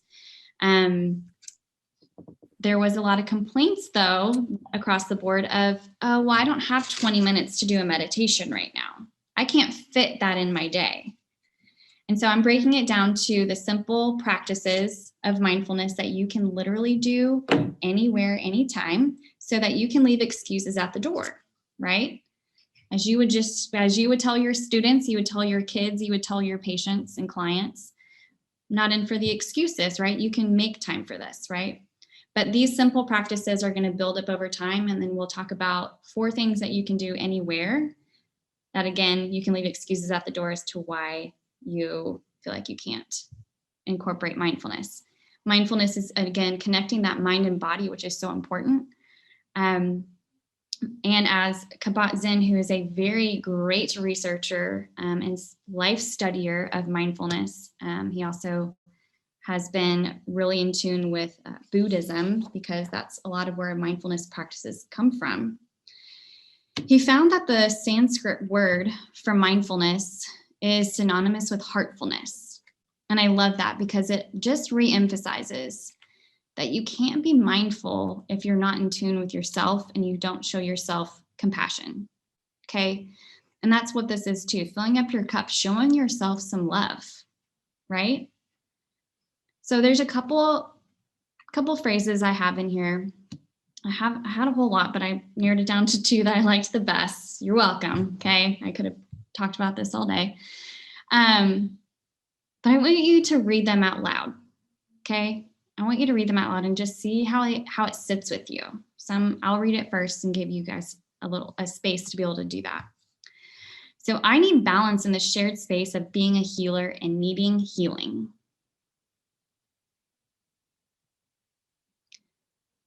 And the second one, I know I've been doing this for over a year, but it still can be very hard, right? And it's something I want to point out that I'm talking about this now because of the time and space that we're in, right? But these 2 phrases are still pertinent. They're still important. They're still valuable and relevant in any time, okay? Because you live life too, right? So it's okay to recognize that you need some balance. It's actually really healthy if you can recognize that, right? It's important to recognize that need. It's also important to recognize too when things are hard and to be okay with admitting and saying that they're hard. Just because we're helpers doesn't mean things are easy, right? It actually can mean the opposite sometimes, right? Things can be a little more hard sometimes.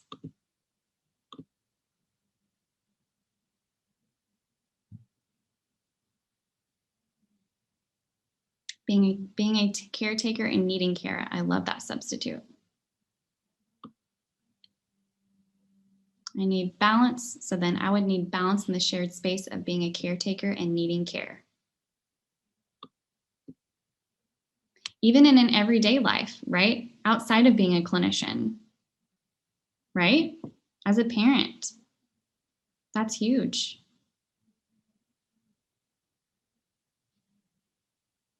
I love those. Thank you guys for sharing. Parent decisions are hard. Navigating a lot of things is so hard. We don't have a handbook. We don't already have a handbook for parenting, even though there are some that are created out there for others, right? But we're not given one when you deliver. They're not like, oh, well, congratulations, here's your book. But especially when things happen, when COVID happens, we're navigating this all together. Nobody had experienced that before. So we didn't even have people to ask, hey, when this pandemic happened in your time, no, we didn't have that. Skipping things, that is hard. Making those decisions are really, really hard. I see a lot of, walking on the unknown. I see a lot of comments about more of the parent realm. I want someone to share an expectation you've had for yourself in this time. That's been hard. That you've had to recognize that it's okay to ask for help, or it's okay to let go. Missing milestones.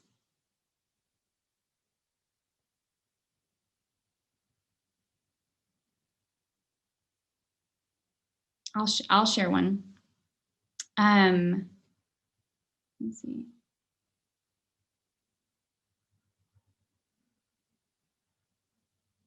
Do more.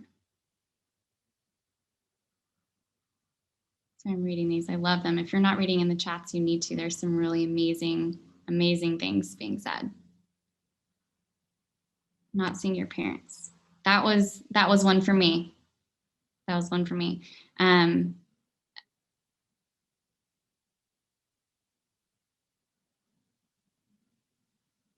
Absolutely.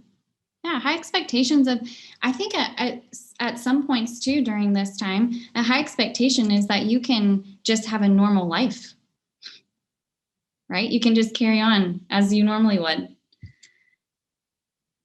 And that in any realm, whether that's like getting all the grocery stores and store stuff and chores done and exercising or planning things out, you know? It takes a lot of more of an emotional toll than people realize. So for those of you that have made those hard decisions, everyone here has made one, but give yourself a pat on the back. That's hard. And whatever decision you chose, it was the right one. You trust that. You do what you can and what you need to. Okay. So thank you guys for sharing. All right, we're going to jump over real quick and we're going to get another hallmark here. Practicing experiences with curiosity, right? So having this childlike wonder, right? And for some of my people who don't like kids, which I do have colleagues that don't like kids, and so I have to share this one with them too, experience it like you're an alien from Mars, okay? And that it's a new thing. Okay, so childlike wonder or experiencing like you're an alien from Mars. Experience it with that level of curiosity, paying attention to things, leaving judgment aside. This increases dopamine when you learn something, when you're excited about something, when you're genuinely curious about what it is. It allows you to be present and stimulates the learning part of your brain. So this also goes though with your own experiences of something. Man, why did I feel like that? Tell me more about that, Tiana. You know, like have fun with it. It may not be super fun topics to talk about, but we have to spark that dopamine, because if you were paying attention earlier, you already know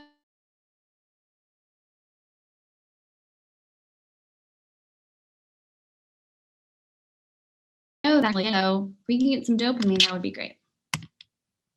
Non-clinical connections. Okay. Connecting with others that don't have emotional weight.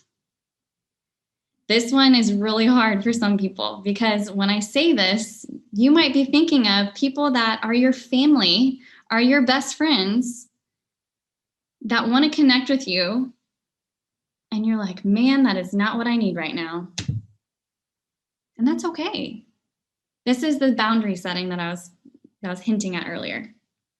You've got to do this because you have to make sure that you don't have that emotional fatigue, okay? It's okay to say no. It's okay to set the ground rules there. But this establishes some normalcy for you, okay? Not having to talk about clinical stuff, not having to talk about emotional stuff, okay? We need that. We need that balance, right? We need the balance between being a caregiver and getting care for ourselves, right? So that might be, hey, instead of doing Instacart today, I'm going to go to the grocery store myself. I'm going to say hi to 5 people, right? And I'm going to smile, even though they may not see me behind a mask. But they'll see it. Yes, thank you. They'll see it in your eyes. Yes. And they'll hear it in your voice. And their body and mind will feel it. Even if they're grouchy, they'll feel it, right? Those are the things that help recharge you, even though you may be like, I don't want to say hi to this person. I don't want a small chat with this stranger. Well, it's good for you. Okay. So just remember that. I want my voice to be in the back of your mind the next time you think that. It's going to be good for me. Tiana said so. Focusing on you. Okay. All right. And this resiliency mindset, letting go of the idea of fixing things right away. Right? That over time, you will gain what you need and that you will learn and be able to have that be something that fills your cup more. So the suffering and thriving mentality is that you can't thrive in something unless you have suffered through it. And the key point of suffering is that you experience it, right? So experiencing with curiosity, what does it feel like to be here? What does that mean to me? What do I notice around me? Right? What are you taking away from it? So focusing on that purpose.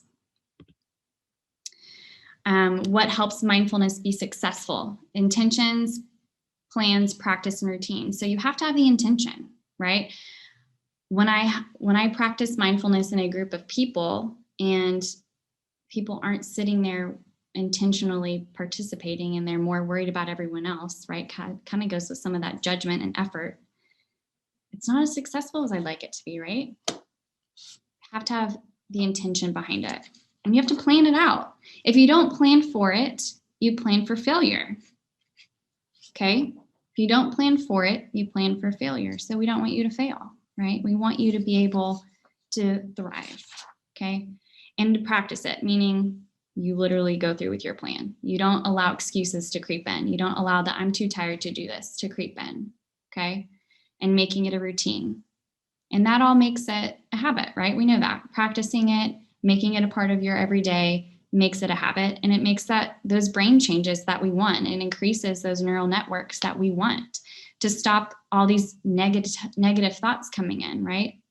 We have over 60,000 thoughts a day that we aren't aware of, that our brains are firing along. And man, wouldn't it be nice to know that we interrupted some of those bad ones from happening because we practiced some mindfulness and we got some space in between, right? Our goal for that is having overall more gratification in what we do, and mindfulness is a key to that. Okay, let's skip over a couple things I'll come back to if we have time. All right, so kind of going back to everyone saying, I don't have time for this, right? I picked 4 easy things that you can do every single day. You can start your day with it. You can have it for lunch. You can do it before you go to bed, right? So baby steps. If you haven't committed to making mindfulness an everyday part for you, these are how you're going to do it, okay? Keeping it simple. Your body scan. I'm not reading through this. This is more for you guys to be able to have in your back pocket, but you can be sitting anywhere and do a body scan to figure out where your emotions are, figuring out what those emotions are and what you need to do with them, right? A misconception is you can only do body scans when you're upset. No, that's not true. You can do them when you're just have a couple minutes to yourself, right? Getting a check-in, that's part of your regulation. What are you needing? Okay, so you can take that with you. This one is important. The reason I put it as number 1, because it is a priority for me to share with you guys. Because again, we shove, it's leaking out the hole. We don't get anything back that we need. This body scan helps us bring things back that we shoved down before it gets to the bottom and is in no man's land. All right, take 5. Everyone should know some breathing, right? So you don't have to take 5, but just do a big, deep breath with me. Just breathe in as much as you can.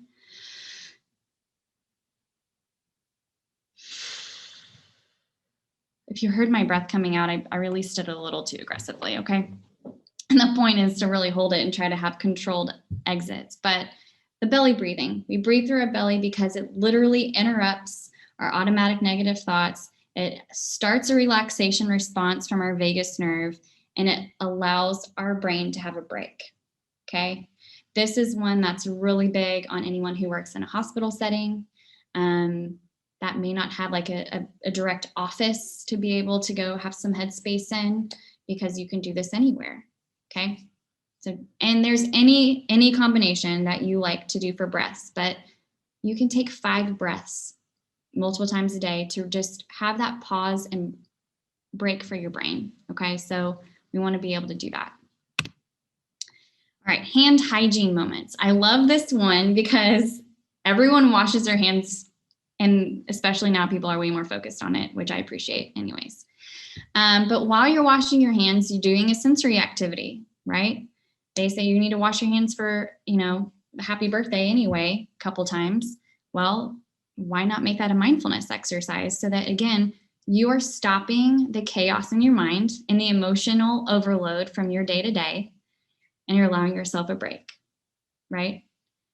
And it's not for these mindfulness moments. It's not about, oh, I'm going to do this and feel amazing afterwards, and I'm going to conquer the world. That's not realistic. It's I've allowed my brain to rest, and I've recharged it in a different way. And I've allowed myself to drown out everything else and just be present, right? That's the purpose of it. So all the senses for water, or use it as 5 things that you're grateful for. 5 people you're thankful for. Gratitude is always a great opportunity for reflection. Connecting with nature. Even our people on here that are like, I don't like nature, I'm not going outside, okay? Biophilia, our bodies are wired to be able to have that thriving response from being connected with nature. So walking barefoot on the grass has your physical grounding. You can do a nature walk and you can do your senses that way, as long as you keep your phone at home, okay?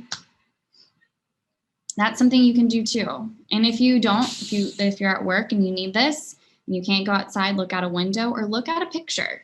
Look at a nature picture, okay? Think about the way things would feel. Think about the things of how they would move, those kinds of things. And the takeaway for this all is for you to be filled with mindfulness, right? For you to have your cup filled.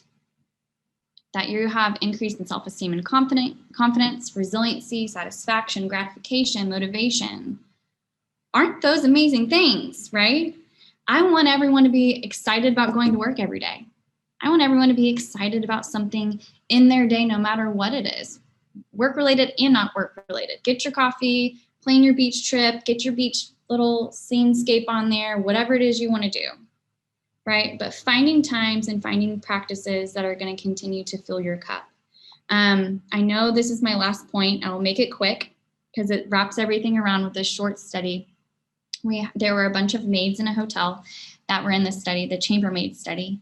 Half were told, hey, do you feel like you get exercise when you're working? And the half that said yes were taken into one room. And they're told, yeah, because when you work out or when you're vacuuming and you're doing this stuff, these are the same workouts that you're actually doing and benefiting from. And the other half were like, okay, like go on, carry out what you would normally do.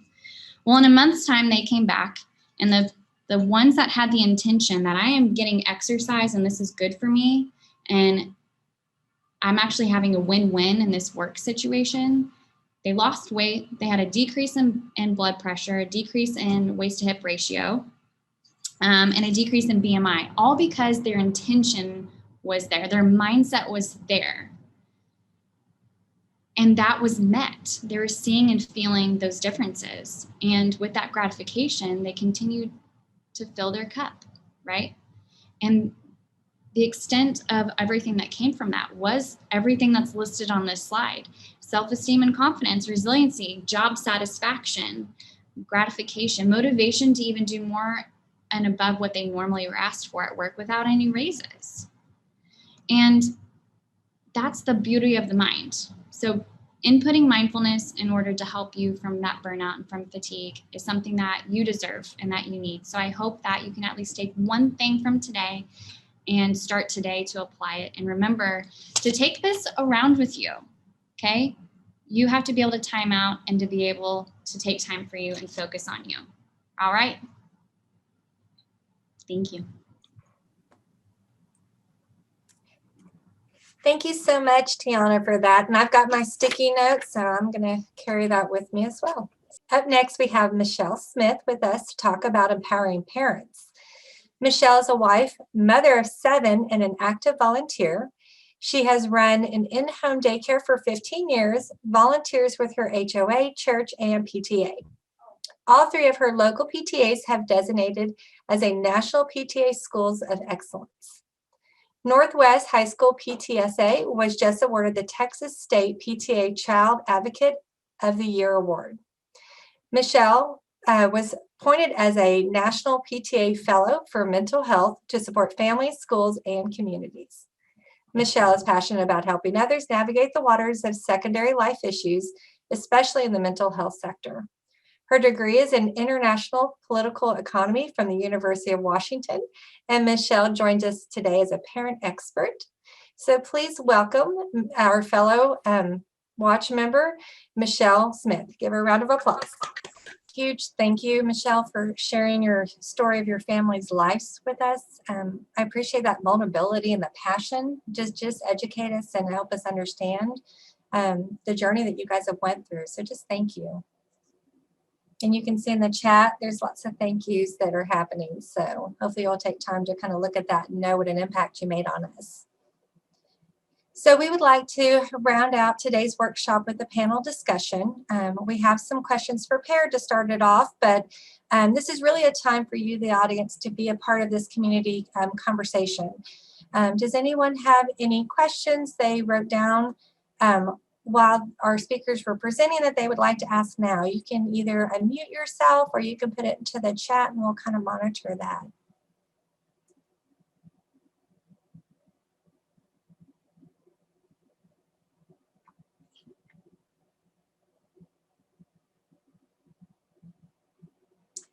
So I see tips to manage emotion with clients. Would anybody like to talk about that one?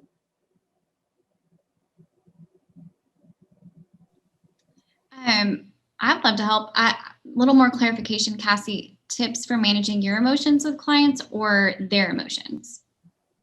Yours. Perfect. Thank you. I feel like you already were like hearing me on that.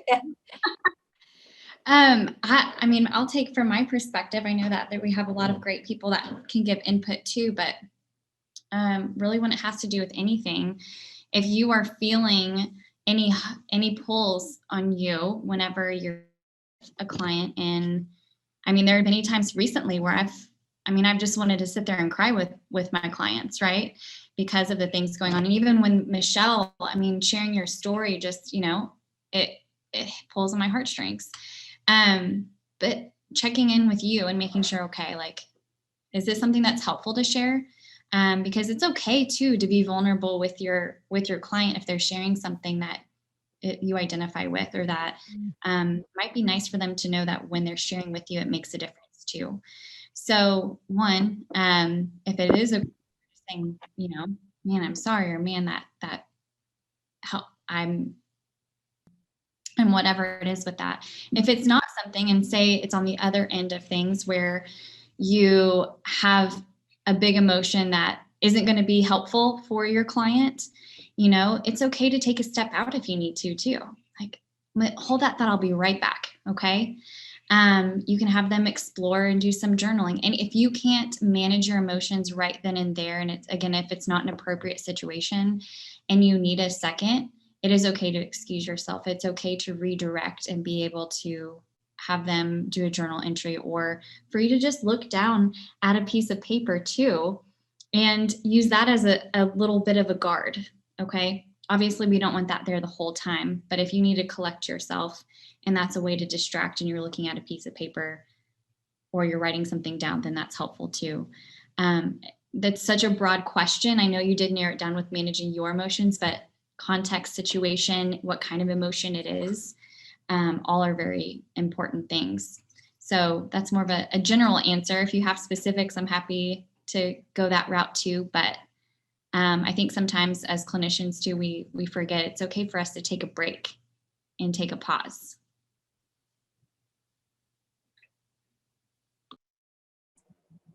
I think more so what I'm concerned about, because I'm fairly new at Denton County and HMR as a case manager for children and adolescents.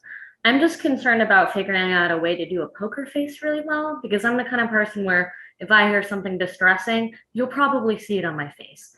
If I hear something that makes me upset, you'll probably see it on my face. So I'm just kind of curious, like, how do you hide those emotions, but also, like, obviously you express them to somebody else, or you write them down later on, you check in with a friend or something like that. Like, how do you hide that in the moment, to seem, I guess, unbiased, non-judgmental, etc. Sure. So two-part. One, it is a practice. It definitely is a practice. So that's one thing that even when you're having conversations with family or friends, to try and see if you can monitor that a little bit.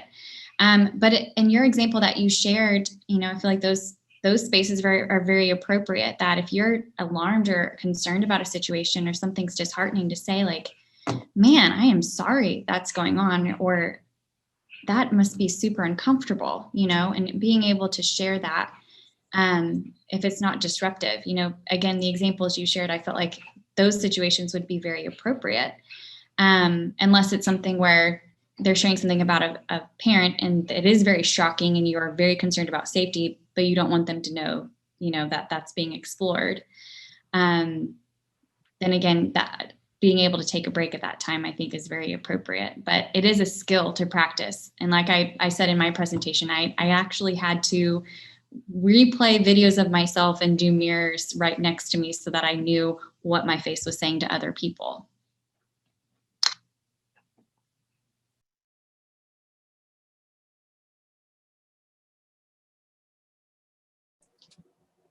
Are there any other questions that you guys would like to ask? You guys can put them in the chat. You can unmute yourself.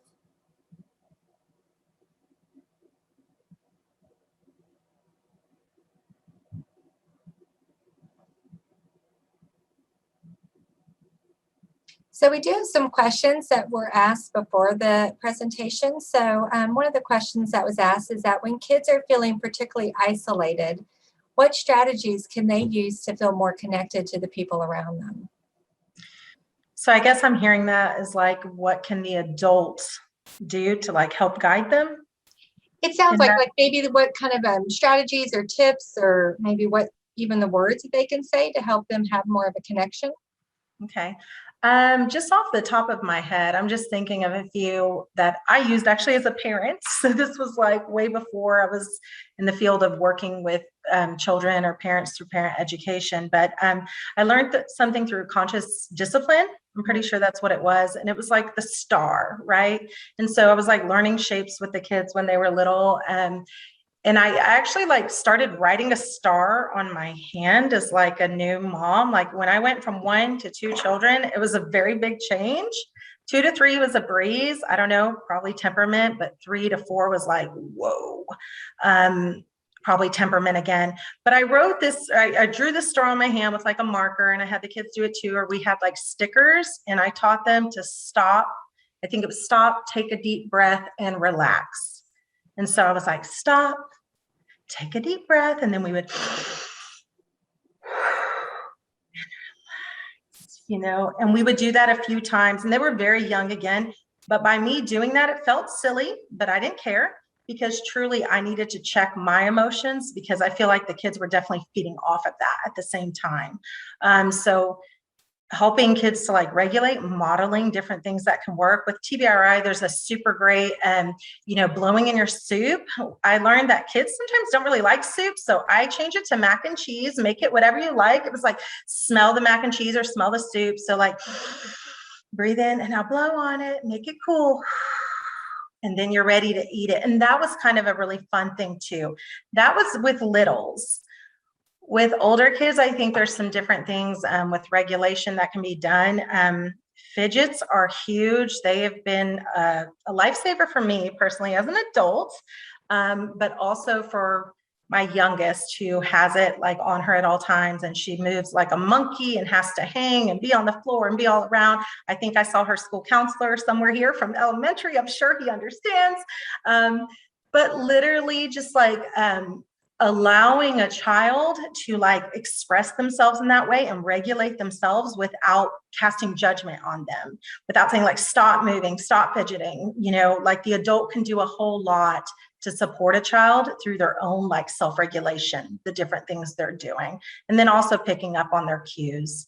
So I think it's just about really knowing each individual child, because my 4 kids are all super different. I can't parent them the same way. And sometimes that can be very challenging for me. So I really answered that more as like a parent than a professional, but I hope that helps.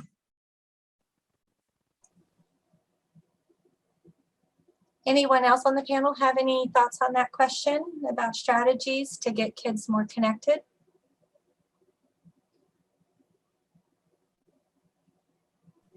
I think when it has to do with like connection with other people, it's important to set aside time and have it very meaningful. Whether that's one-on-one connection with a parent or one-on-one connection with a sibling or a friend, and being able to be creative in those ways if there's a lot of restrictions for proximity. Because again, that's going to help pull people out of those isolative feelings as well. So kind of pairing those two together with what Yamuna was saying, and then also remembering that connectiveness, even if you're an introvert, right? We're human, our brains and our bodies really need that connection with people too. So having those little bits and times throughout the day, just being meaningful and intentional with those, again, with that mindfulness application, but making sure that we're not falling short of those connections too. Thank you both. I appreciate both those answers. Those were great. So we have a question in the chat. It said, given the increase in mental health needs, what are some community providers doing to address the influx of people seeking help? It seems like the traditional avenues of help are already overwhelmed or already at capacity, it seems. And I see a lot of heads nodding, yeah. So.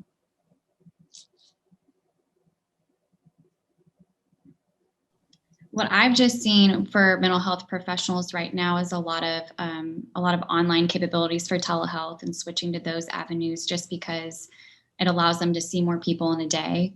It also keeps everyone a little bit more safe with not having so many people in and out of office and have to worry about clean time in between too. So, and I know a lot of colleagues of mine that have expanded their practices and hired on new therapists to help them out too.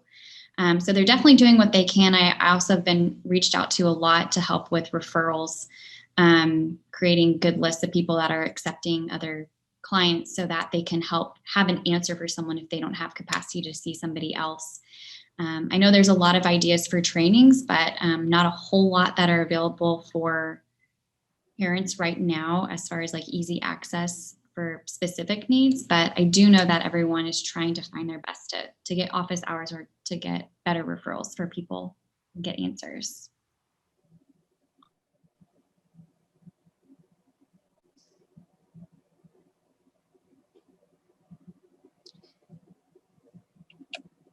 And I do think there's just that, that's definitely going to continue to probably be a need.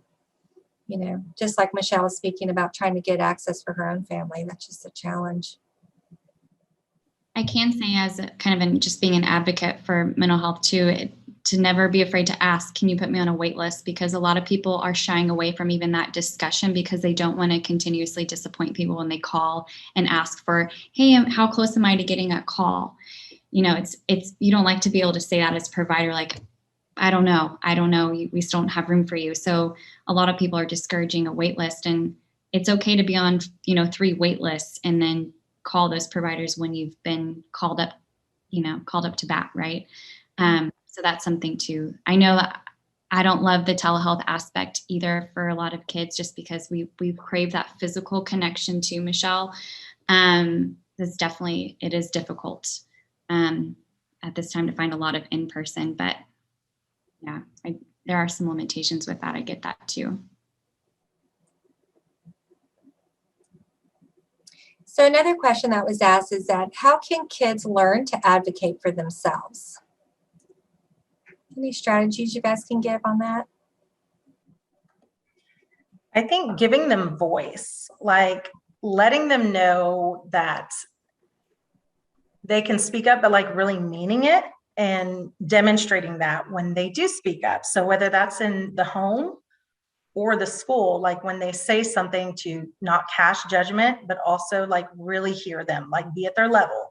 I say this all the time, like give kids like your eyes, give them your body language. So I think the question came up earlier of like how to like kind of control those emotions, like with your face. Like my face is super animated all the time with kids. Like it's going to be there. Sometimes it's animated with adults too, probably not the best way. And so literally just being there and having them really engage, letting them know it's okay, it's safe. And a lot of times kids feel like they do not have a voice, like they are not allowed to interrupt an adult. It is not allowed. Again, when we do child sexual abuse prevention education in the schools, I've literally used the phrase, especially with high schoolers, like, if you tell an adult you've been sexually abused, they don't do anything about it, they cast blame, whatever it is, you tell someone else, like, you do not shut up. And I've used that phrase, you do not shut up. Like, you keep speaking up, because an adult needs to do the right thing. Like, they are mandated reporters in the state of Texas. They're over the age of 18. They have to report even if they suspect it. And so I think the students sometimes are like, did she just say like it's okay to interrupt? Like, yes, it is. And sometimes that's a concept, though, if you can teach when they're really young, especially when it comes to things like their safety, that's the best way they can advocate for themselves, is really just, it's not bugging an adult, it's for their well-being, it's for their safety. So I'm giving them voice. That would be my biggest thing, I would say. Or they can write it down if they're not a talker, like if they don't like to do that, write it down, keep writing it down. And I think the second step, kind of following what you just said too, is asking what they need you to do with that. You know, some kids are saying things because they want to be heard, and other kids are saying things because they don't know what they need, and other kids are saying things because they want a solution. And they get easily frustrated or shut down if you respond with what they're not needing, right, or not wanting. And so I think that's the follow-up question too to have is, okay, what do you, obviously safety, right, that would be different. But if it's, you know, how they're feeling in general, okay, what do we need to do with this? Do we want to sit with it? Like, do you want to find something to help you feel better? Do you want to just help me check in with you? You know, having a next game plan so then you can formulate what that looks like. And they know that you're going to follow through with that, right? Yeah, because sometimes they don't want you to do anything with it. So that's so true. Like, it's like, I needed to say this. I needed to tell somebody. Like, my friend was really getting on my nerves today. Every day after school, like, I hear about it all, right? Like, I know all the ins and outs. I'm like, all right. Sometimes it's a lot. I'm like, who is what? You know her, Mom. Like, oh yeah, that's right. Hold on. Let me like organize all the friends in my head real quick, you know, along with a lot of other things. But it is super important. Like, she just needed to say it. All right, cool. I hear you. Yeah, it's like a little release valve, right? Just let it out. So, but I do love that, give them a voice. That's awesome. So in your experience, what have you seen other families do that has been empowering to them and allowed them to be more resilient? Are there any strategies out there?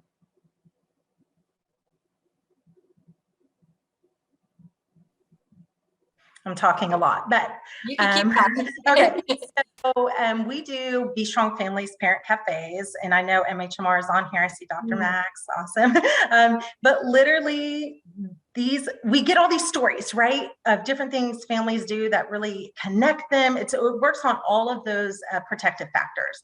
So they share a lot of things, but the biggest thing I found, like really throughout the pandemic, that parents have said is just taking a little bit of time for themselves. So yes, the conversation in parent cafes normally does, right, revolve around children.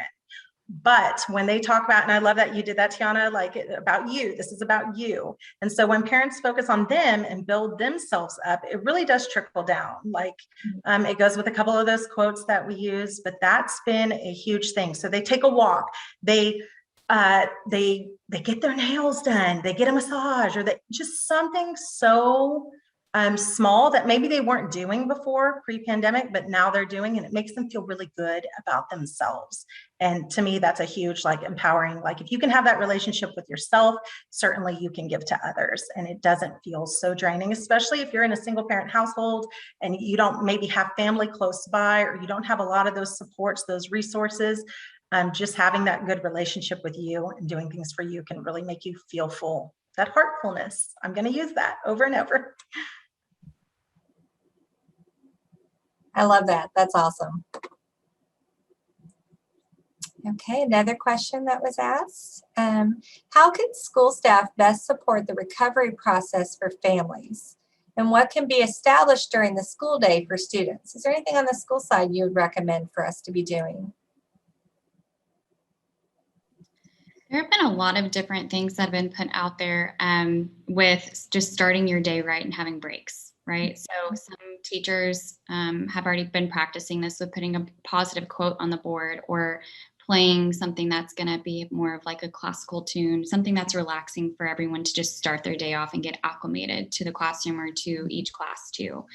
And taking a breather after things that, you know, quizzes, tests, things like that, that are usually a little more anxiety producing anyways, but especially now when everything else is still emotionally heavy too. So smaller breaks throughout the day, you know, having some lighthearted parts to start or end that specific class time or in that day does make a huge difference. That's something we've implemented here at Innovations with our group sessions. We start and end something on a positive note, something that maybe it's a joke, maybe it's a riddle, a positive quote, maybe it's a journaling exercise. But thinking outside the box, and again, doesn't have to be time intensive. We're looking for those little brain breaks. And those are just easy things that don't cost anything, that don't require a lot of extras, that can be easily done.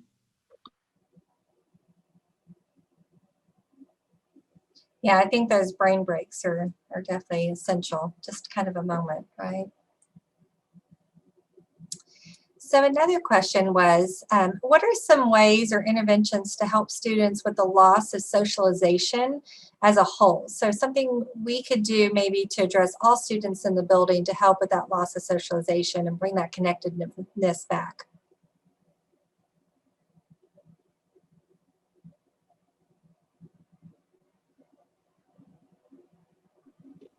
Can I share that I've had to do this with my adult children? Literally, I love that. They're going back to campus. They've never met anyone on campus. They don't know their professors. And it is as simple as, hi, my name is Bailey. And it can start with that. And it can be as much as that or more than that. And it just is that simple for her. I think just kind of retraining, just even that simple introduction is important, right? We've gotten so used to being so isolated. That's a big one, especially for our kiddos with anxiety too, right? It's that, okay, we kind of took this out of their routine and their normalcy, and now it's this big scary thing again that they have to jump over. That's why that's why I love icebreakers in a school setting. You know, those are little things you can do, but just encouraging small steps, I think, is important, you know? So kind of like Michelle said, if it's, hey, you're going to say hi to 5 people today, right? And just say hi and smile, introduce yourself, move on. Ask somebody where this room is, even if you know where it is, you know, practicing those things, but having it as a goal so that when they meet that goal, even if they're nervous to do it, their cup is still being filled and they get that gratification. They're like, okay, cool, I did that, right? Even though it's hard, even though it's scary. And then guess what? I can do it again.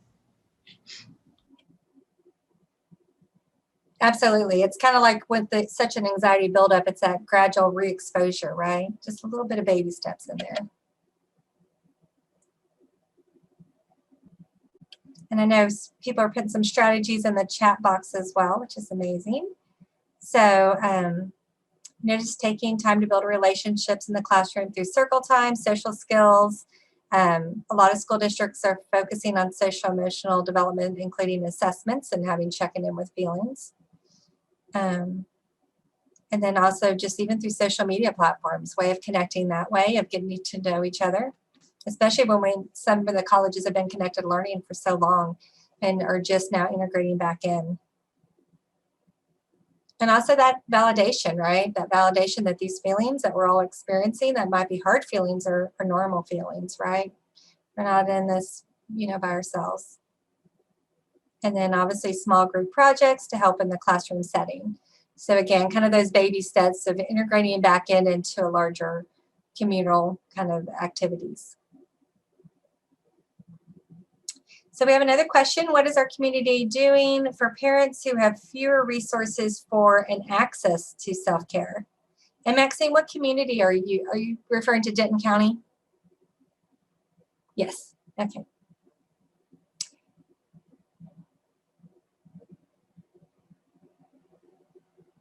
So well, all our communities, I know there's people on here from Michigan, just like, you know, like, are we doing Tai Chi in the park? I don't know what people, you know, just something for people who don't know they need self-care, who don't have the money to pay for a massage or don't even know there is such a thing.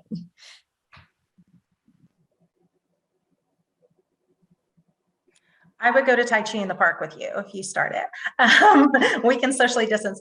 I do know my mother-in-law, she's in a little bit, well, she's in Dallas County, but so she's a senior.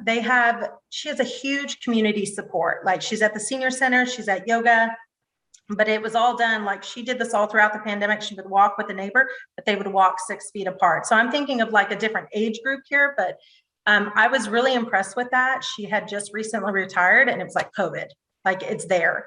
And so I was just very impressed with all the different things she was doing. She was quilting every day, but she had a good support system and she was staying safe throughout it, you know, and giving back too, that came up earlier, just really giving to the community. She's been a quilter for years and she was sewing masks at the very beginning. I know there's a ton of resources in Denton County. I know MHMR out of Tarrant is a huge resource there. I mean, we talked about the parent cafes. I know that's been a big resource for families. They've been done virtually.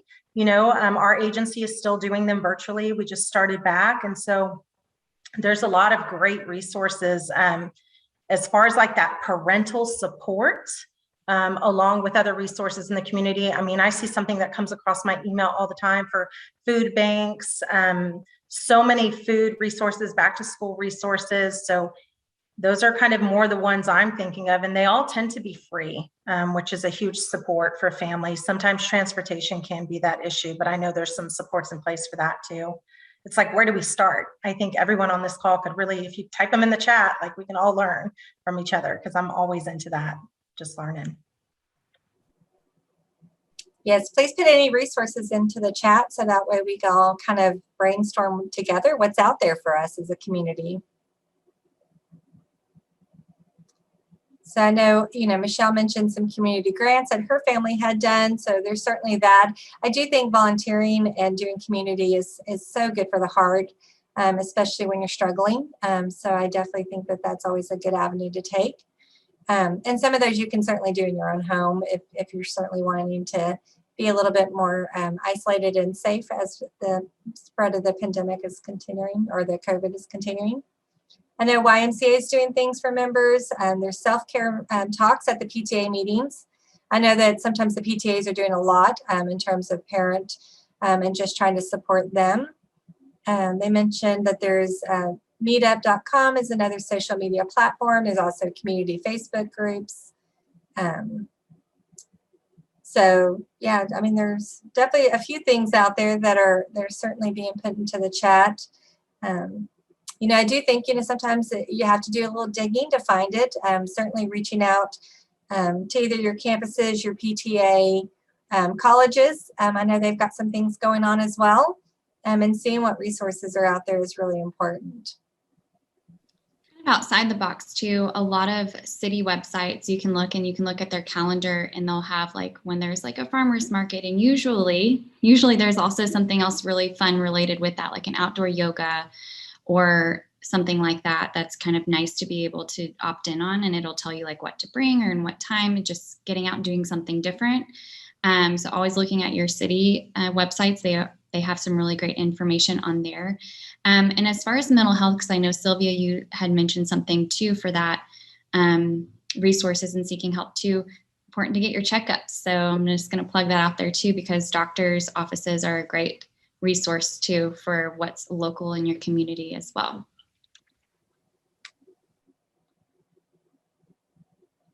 And I know Sylvia mentioned just, still that stigma of mental health. And I know as a community in Denton County, we're always addressing that. We're always trying to, kind of do that educational component, and, it's okay to not be okay, and just, validating it, that this is hard. So that's always a continuous conversation that we're trying to have within our community. Maxine mentioned a family engagement group in school districts. Are they addressing those needs? I know in Denton ISD, we do have family engagement classes that we teach once a week. And we also do provide mental health care through our family centers. So we provide that. I know we're going to have a family processing group to support our parents through this as well. So for parents and guardians with insurance seeking professionals help, employee assistant plans or free counseling. A lot of, I know, companies, school districts do have employee assistance plans. So you may want to reach out into your HR department about that and try to maybe tap into that resource as well. Those are free. So it's a good way of also getting counseling. And I know with telehealth, if that's a resource that works for you, you can certainly do that, with a counselor that's not even in your area. So there may be some more accessibility that way. Sylvia says parenting is a hard job. It is. It was a hard job before all this, right? It's definitely put everybody into their stretch zone of how challenging parenting can definitely be. Okay. I'm going to ask the next question. So let's see. Do you believe the effects of the societal changes due to COVID will have long-term effects on children, or will they go away once COVID is gone? It's a tough question, huh? That's a tough one. I don't think we have the answer, right? I think that there obviously will be effects that will be lasting forever. We're always imprinted with our experiences and the way that we reshape our brains and the way that we interact with others or change the way we interact with others, right? So yes, there'll always be something that lasts. Now, the severity of it, the scaling of it, I guess, is a better use of word. Severity sounds kind of like negative to me. I don't know. But scaling of it, we don't know. We're hoping that interventions and things that we're doing in the interim will definitely keep us reinvigorating our minds and body and those connections with other people. But I mean, we've already seen a huge difference. And as Sylvia mentioned too, there is that stigma. The more that we can do to normalize things and have open conversations is important. But again, it's that fine balance that we need to as clinicians. I have to put that plug back out there too. You got to take care of you. But being able to be okay with where it is now, it's okay to not be okay. We're in this together, and knowing that there is tomorrow, we're going to get there, and just taking it one step at a time and not worrying to the nth degree, and that's a hard thing to do. So the more that you have conversations, the more we can try to be creative, having joyful moments, having connections with other people. Those are the things that are going to help us stay afloat along those lanes. But I mean, no one knows. I wish there was a great answer for that, right? But that's what I've got for that.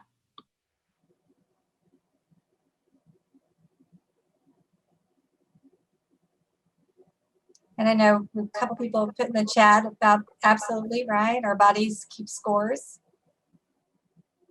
I think, with loss of a loved one, if someone has experienced loss, so if a child has lost a grandparent or lost a family member to COVID, I think, right, we talked about those ACE scores. We know that's going to have an effect, and then also we were really concerned as an agency with children being at home. We saw how those professional reports, right, they went down so much. So maybe children were at home, and unfortunately, maybe at home with their abuser.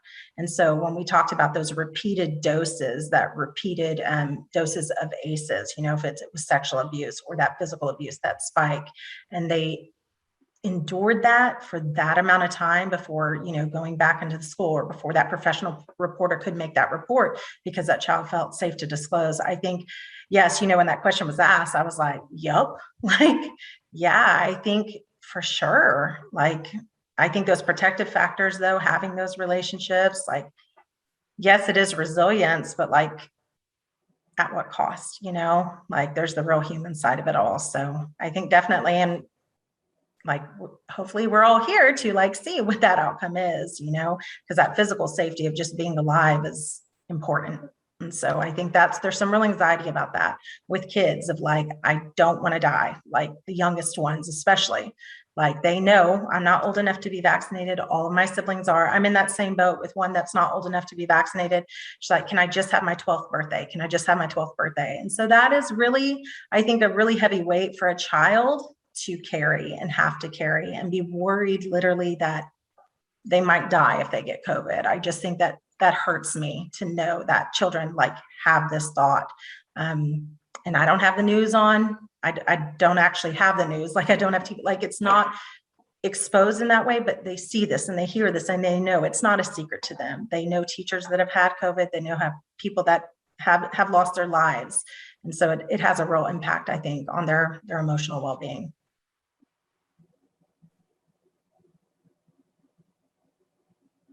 And in the chat, they're talking about just even the small trauma, right? Loss of celebrations, weddings, those kind of things, right? Little trauma and big trauma, it's all going to have some impact on this.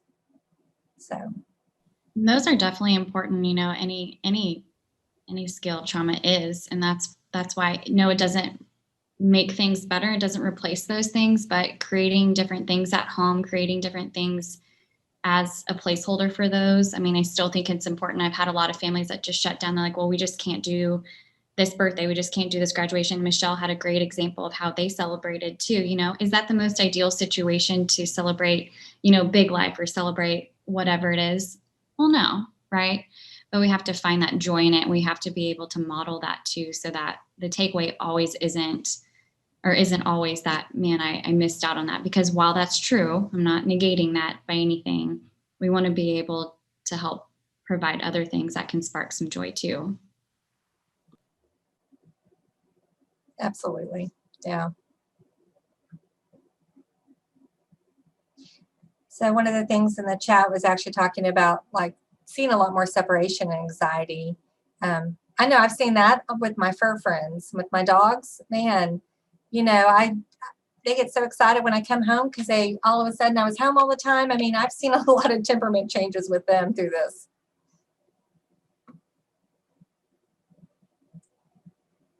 Okay, so I've got another question. So one of the questions, or one of the, I guess, you know, insights that they've had, which is many of their students were interacting in maladaptive ways toward others that was different of their behaviors before COVID. So they're seeing that shift of how they're able to handle and tolerate other people as a result of all the changes that have happened over the course of the 18 months or so that we've been through this.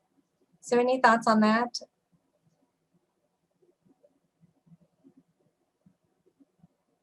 I think doing check-ins with those kids are important. They may not, I mean, people may not know to have that individual time and check in on them, and they may not know how to ask for help, you know, and may not recognize what they're doing either. But I think sometimes in the way to kind of calm calamity in a classroom, things are broadened a little bit. And I think the shift now is to really make sure that we are zoning in and honing in a little bit more individually. So, you know, meeting with that kid one-on-one, hey, how are you feeling? You know, we're not shaming here. We're bringing in that curiosity. What are we doing here? What's going on? You know, with not having judgment, let's figure this out so that they know it's a safe place, that they know that you're their advocate as well. And if we need to bring family in on a conversation and say, you know, we need to figure out what's going to help you with some of these things, let's do that because I'm on your team, right? We can't go just straight across the board and address the whole classroom at that point. And I think sometimes that, because of time, we don't always remember that too. But right now, I think it's super important. Yeah, definitely. I think those individual check-ins is going to be really important. And one of the things in the chat they talked about is that window of tolerance, right? Sometimes we're not given as much grace or a little bit more tolerable than we used to be, right? Things are bothering us more. So some other strategies that were in there is normalizing and validating their feelings, encouraging them to journal write, maybe processing those feelings. It's really important that we connect those feelings into all this.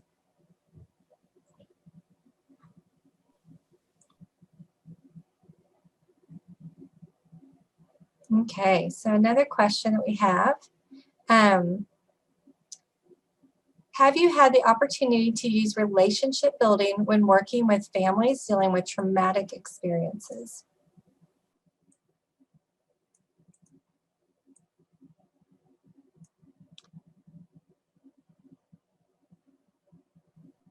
I mean, yes is the short answer. And I'm sure for you too. I was like, okay.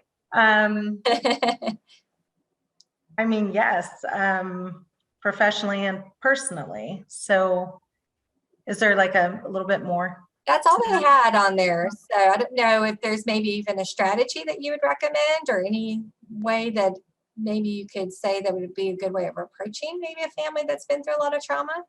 So I'll kind of go off of the last comments. It was just like in my brain a little bit. I think somebody mentioned art like a minute ago, or maybe I just thought of art. I don't know. And then I was thinking back to the photo in Michelle's presentation that her daughter did, like just to kind of illustrate, like she could see the shift and the sadness come about. I would say art has become just, well, it's a thing you can do with families. I'm kind of thinking of it personally. I've attended different trainings and actually different trainings on protective factors and or like parent cafe training. But there was this one training that really stood out to me, and I encourage everyone to do it, like the actual thing I'm about to say, because it was so cool.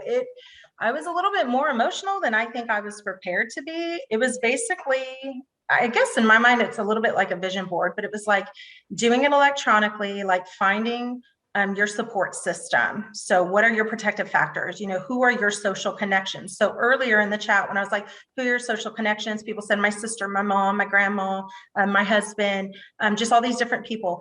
So visually, I had to put that like into, you know, a screen. Now my lock screen on my computer, actually. Part of that also was who were your professional, like who helped guide you. So I put my mentors there, pictures of mentors. But then also like what were your most important connections, your relationship connections. So there's so many pictures of my kids. And when I was doing this activity, just finding those pictures and sorting through became really emotional. I was like, I have a huge support system. And I don't think I really realized that until I tried to do this activity. I was like, wow, there's Nana and Poppy. There's my sister. There's my mom. There's my brother that flew down for my daughter's graduation that I hadn't seen in 9 years. There's all these people and then mentors professionally that like, they check in on me. You know, they ask how I am, how life is. And that was really just, it was like a gratitude thing too. When I did that, it really mattered. And I've done that similar type of activity with like little kids, like who's in your house kind of thing.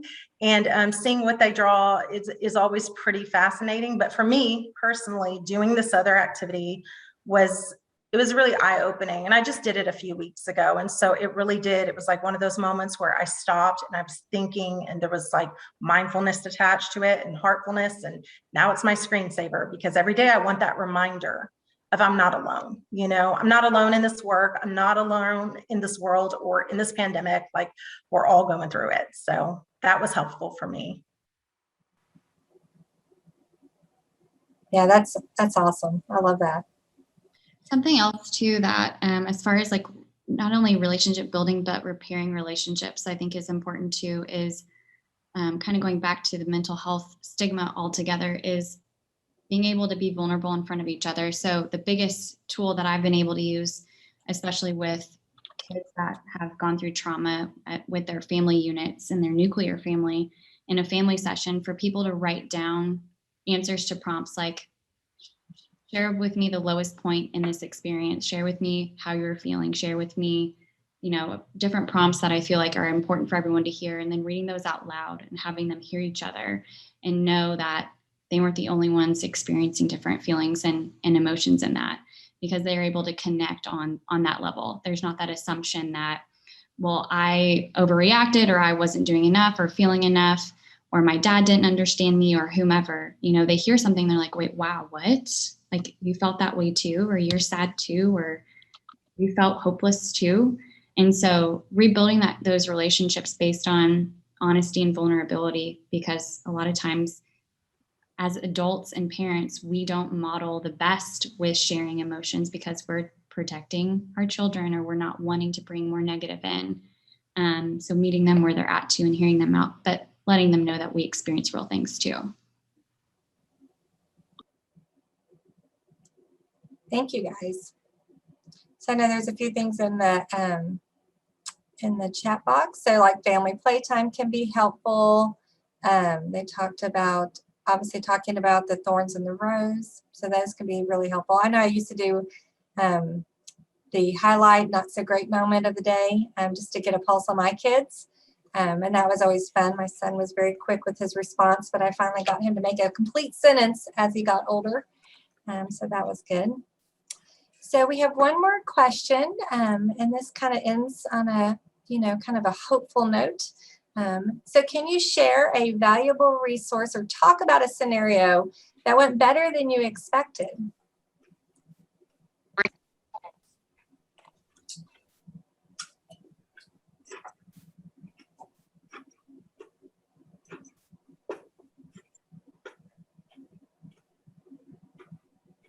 So valuable resource or a scenario that went better than you expected. I'll give you a second to think about that one.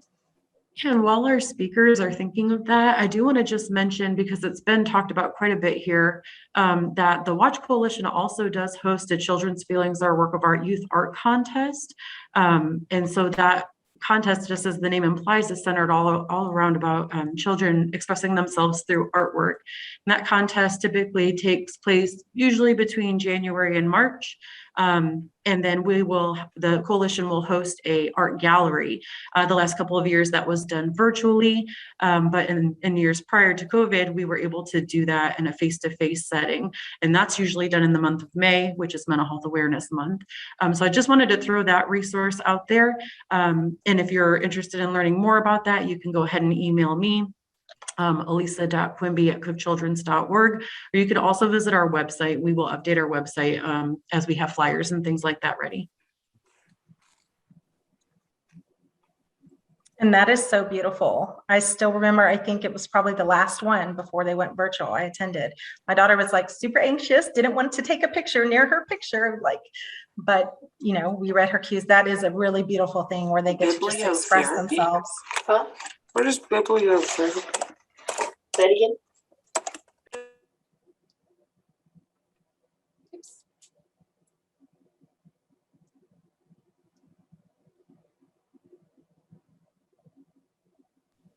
So I'm having a hard time pinpointing an actual scenario or talk that went better than expected, because I think that happens more times than not, to be real. And I think that's just something that I wanted to take note on, that we can build up in our minds, whether it's at a work setting, a clinical setting, or a home life setting, and have these what ifs or have these expectations of something, and kind of talk ourselves back from it and put up that wall or hesitation or whatever it may be. And I think the biggest takeaway and note that I wanted to make is that when you have that talk, when you have that real situation, when you come together in lightness or in a difficult time, that you're gaining something from it. Everyone that sits there is gaining something from it. So I think it's important just to make sure that we still have those situations and those scenarios and talks, whether clinically or not, right? But if I think of something that pops in, I'll let you know, but I just wanted to make that note. I also am having a hard time thinking of a scenario, so I will give you like my favorite resource ever. I attend them like as a professional. We also host them at our agency, but it's only for specific zip codes and specific, families that might be at risk. So it's not through us. Like I'm not that, but Be Strong Families, parent cafes, they have virtual cafes like every once in a while. It's probably like twice a month. It's online. I love attending those like as a parent, because you take off your professional hat. And so they are open to everyone in the United States. Well, probably internationally too. They're free. And so it's something that can be shared with professionals to attend. They go about 2 hours, but it's all on building those protective factors. They use that Strengthening Families framework, and literally that's what it's working towards. And so families benefit from this. I just think it's the best. Everything we're kind of talking about today, I'm like, this is one way to strengthen protective factors. And so I love them. I'm a believer in them. So there you go. That's my resource of the day. Thank you. I know that was a tough question, right? Put you on your toes. So I just want to thank everybody and thank our speakers for sharing their valuable information with us today. I hope the input they've shared will help you walk away from this workshop with a sense of empowerment and hope for the future. So thank you guys. I really appreciate it. So before we end today's workshop, I'd like to talk to you just for a moment about the workshop online evaluation we mentioned at the beginning of this. Please take a moment to visit the link on the screen before leaving today's event to complete the evaluation. Please note, make a note of your email when you're filling out the evaluation. Once you submit it, a CEO certificate will be sent to that email address that you have entered, and then you're able to print it later for your records. We take your feedback very seriously and use it to plan future topics and speakers and themes. So we'd really love your feedback on what we can plan for the future. We ask that you take a few minutes to complete the evaluation now. After completing it, feel free to share this information about your organization in the chat box. And again, thank you for your time, for taking their morning and up into the afternoon to spend with us. We appreciate it. So thanks, you guys.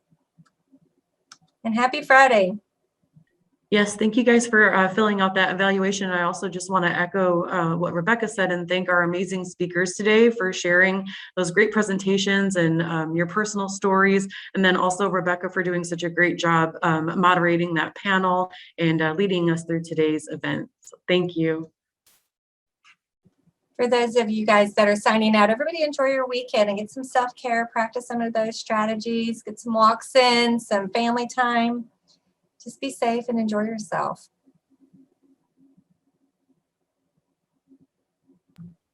Good reminder, Rebecca. And then also, I just want to, I got an email or two about that Children's Feelings Are a Work of Art Youth Art Contest.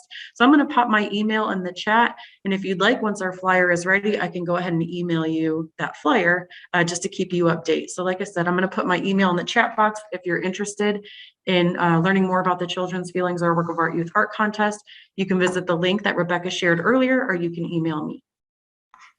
Thank you for doing that. Yeah, it's a really great program. It's amazing the talent that comes from these kids and the artwork that they produce. It's just amazing. I know there's a lot of love for art too. The art station does a lot of presentations too for just experiential things to do with your students and clients as well. So you can get on their mailing list if you are ever interested in things like that too. Great organization. I really appreciate you guys taking the time to present to us and giving us your knowledge and expertise. It really was a great presentation, so thank you.